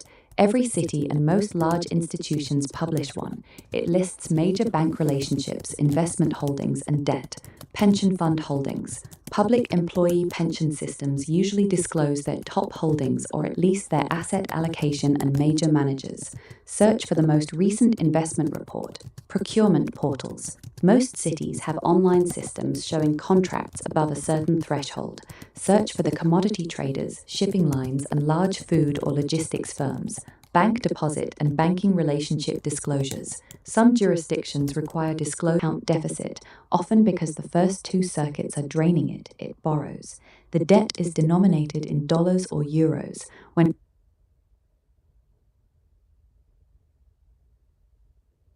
others require formal requests.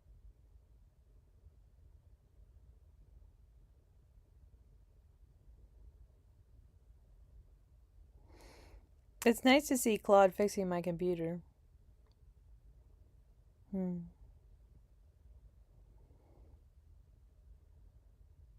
wonder if it's going to start reading again or if it just dropped that part.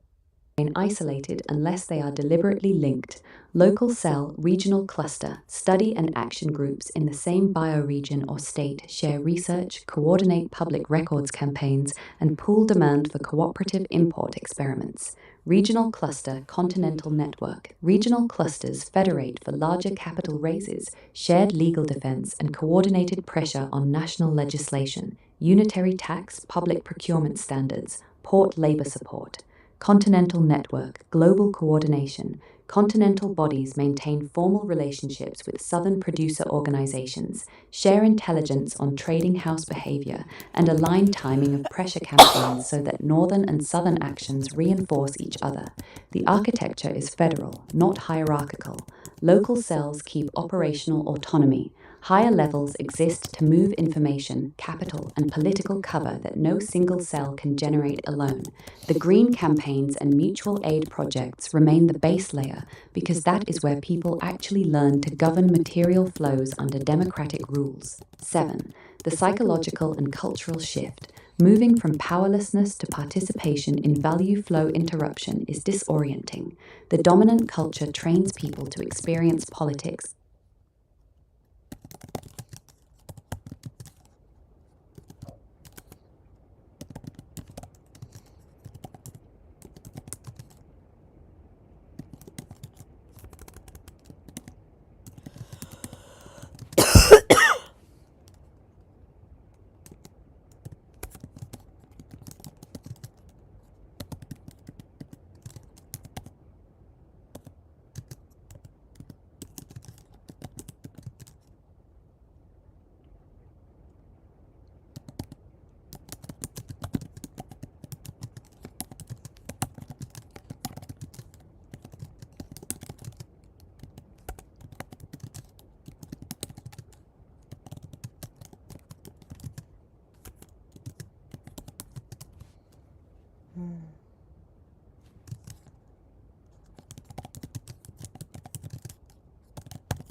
Come wake back up, thing.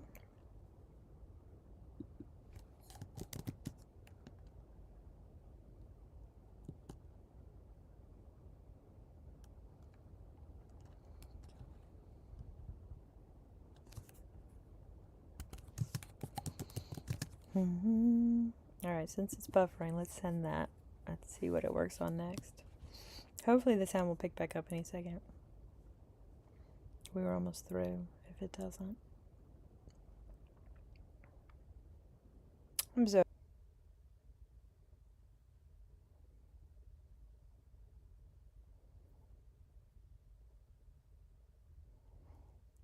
This looks interesting for sure. I wish it would pick up from where it left off, but I don't think it's going to at this point. It's been quite a while.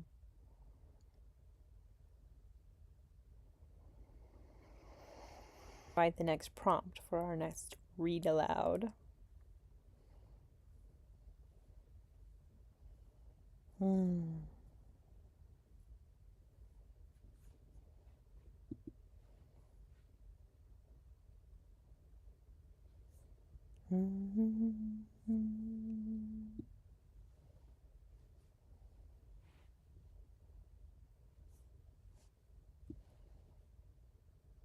Oops.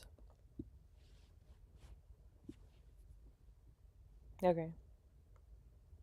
Is that what we 7. wanted?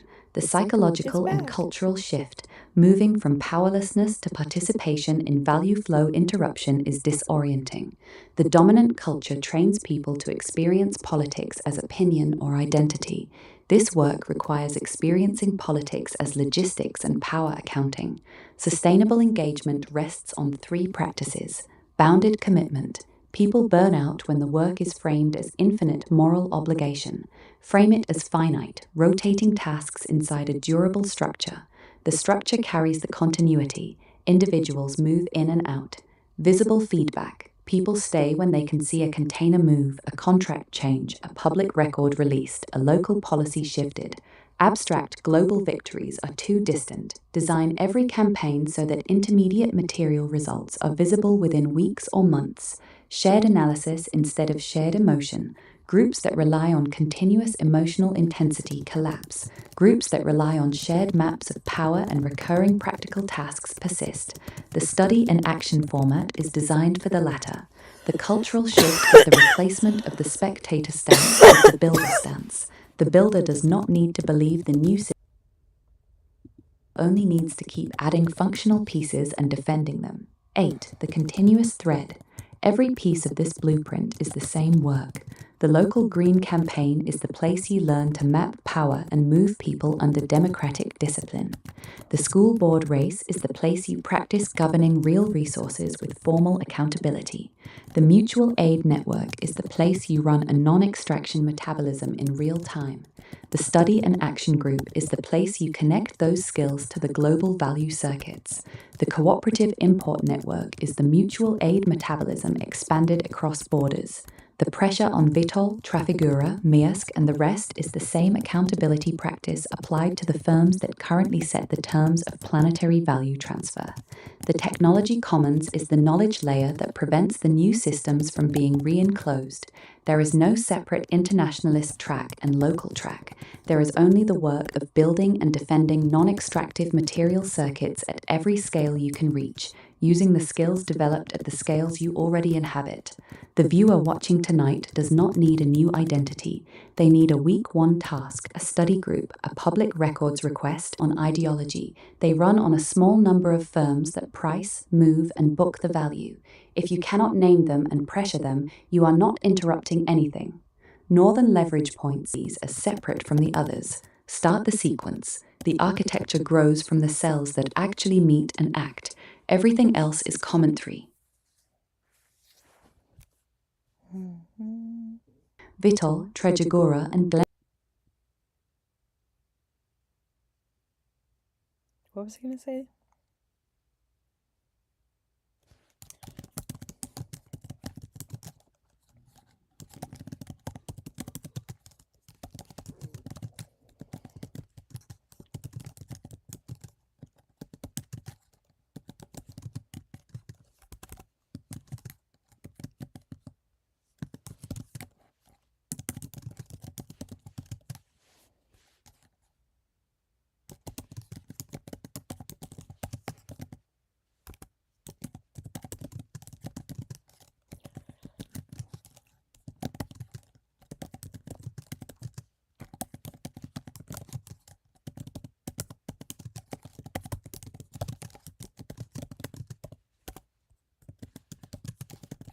Okay.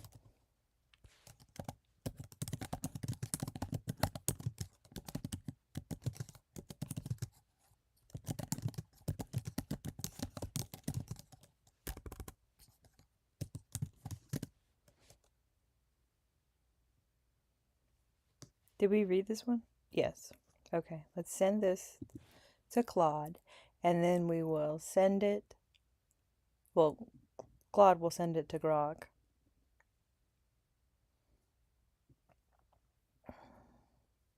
And then we'll read aloud again the next segment. I need multiple screens to run my streams.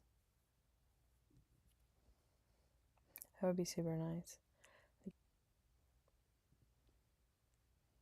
What kind of excessive amounts of technology do you dream of? Entirely too much, like me. I am definitely a maximalist in life, and I believe in tech maximalism as the best vehicle for your income. The best technology so you can help people the most. Like, that's what you should make people's gifts. The best tech gear. That's what they really want. That's what they really use. The best of the best tech gear with the best of the best memory. We need to push so much harder for quality technology devices for all. I really think people should be allowed to have